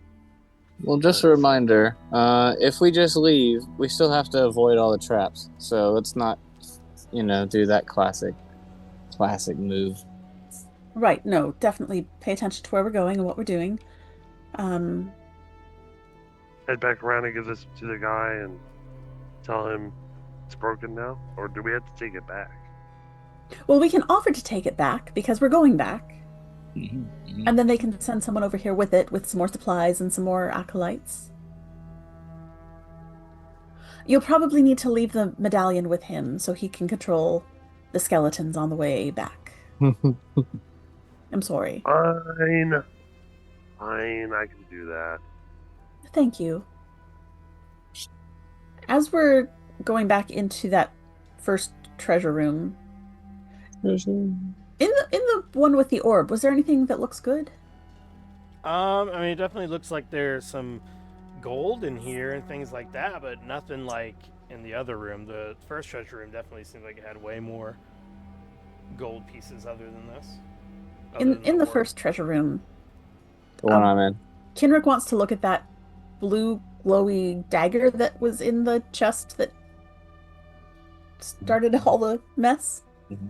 Yeah, you can go ahead and look at it. It looks like it's I mean, you want to take it? I would like to do an Arcana check on it before I take a blue glowy dagger. Yeah, go for it. Better than me.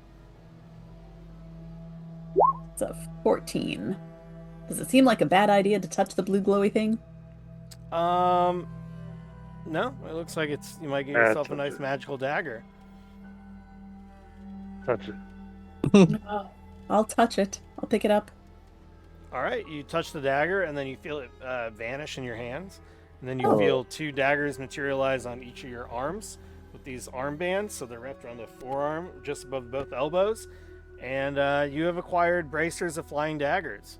So now when you now every turn get 2 additional ranged weapon attacks where you throw these magical daggers.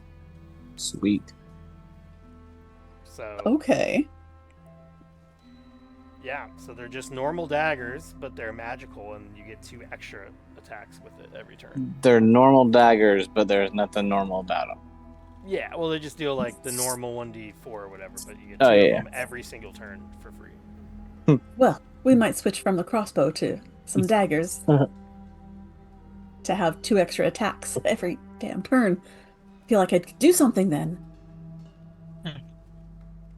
Is there anything else You- you want to do in here, or do you want to take this back and try to take this orb and head back to Saltmarsh? Now, did you want to fight the Minotaur, Iker? No, it's okay. Okay. If we would like to fill our pockets with gold, I don't think anyone will complain. We've really done quite a bit of good here. Never really cared much for gold. Okay, well, I'm going to fill my pockets with gold because You can take my share. I've got a restaurant to help finance. Oh, Maybe getting stuck on this island would have been a good idea. Wouldn't have to finance the restaurant then. Then how All would right, Gabo pay then- his bills? We will proceed cautiously, watching for all the traps, jumping over the appropriate places to jump. I tell my rats I love them and goodbye, and stop playing my little tune. And I also dismiss the garlic bear and say thanks, just to Awesome. tie up that loose end. Then that is where we'll end it. So you're able to take this thing back. You're able to communicate with Gregory, and talk about everything that's happened. And then when eventually you all would make your way back to the beach, your boats are still there. You can take them to the island that's just a mile away, where there's the man with the lighthouse that originally you were dropped off at. And after a couple hours, you can get picked up by the next fishing boat and make your way back to Salt Marsh, where you can complete your mission. So that's what we're going to call it for today. It was a little bit longer than usual, but that is okay. We managed to get it done, which is great.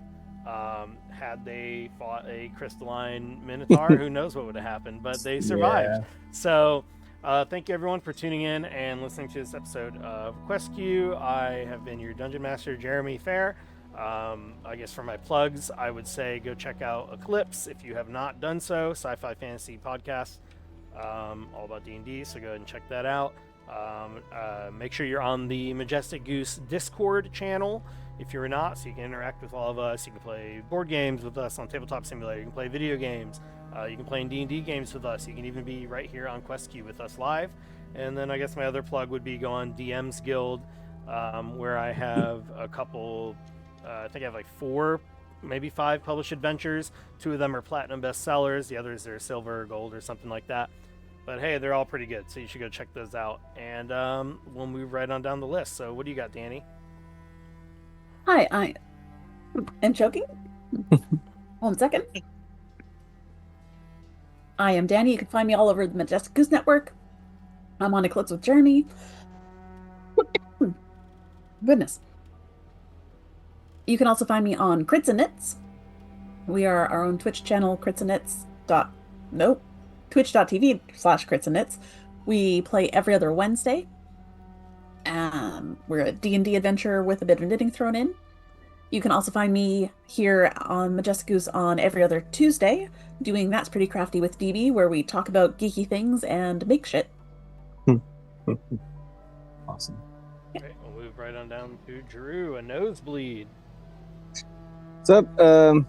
Yeah, you can find me on all socials at a nosebleed. I do freelance illustration work and character design, so if you need somebody to draw your tabletop characters and bring them to life, send me a message or something. Also, you can check out my website. That's lenightparade.com. I have all kinds of products in my associated store and everything like that. And I just want to add, once again, Drew's the person who did the character art for our Roll for Weird podcast. So if you like the character art, that's the kind of art quality you can check out.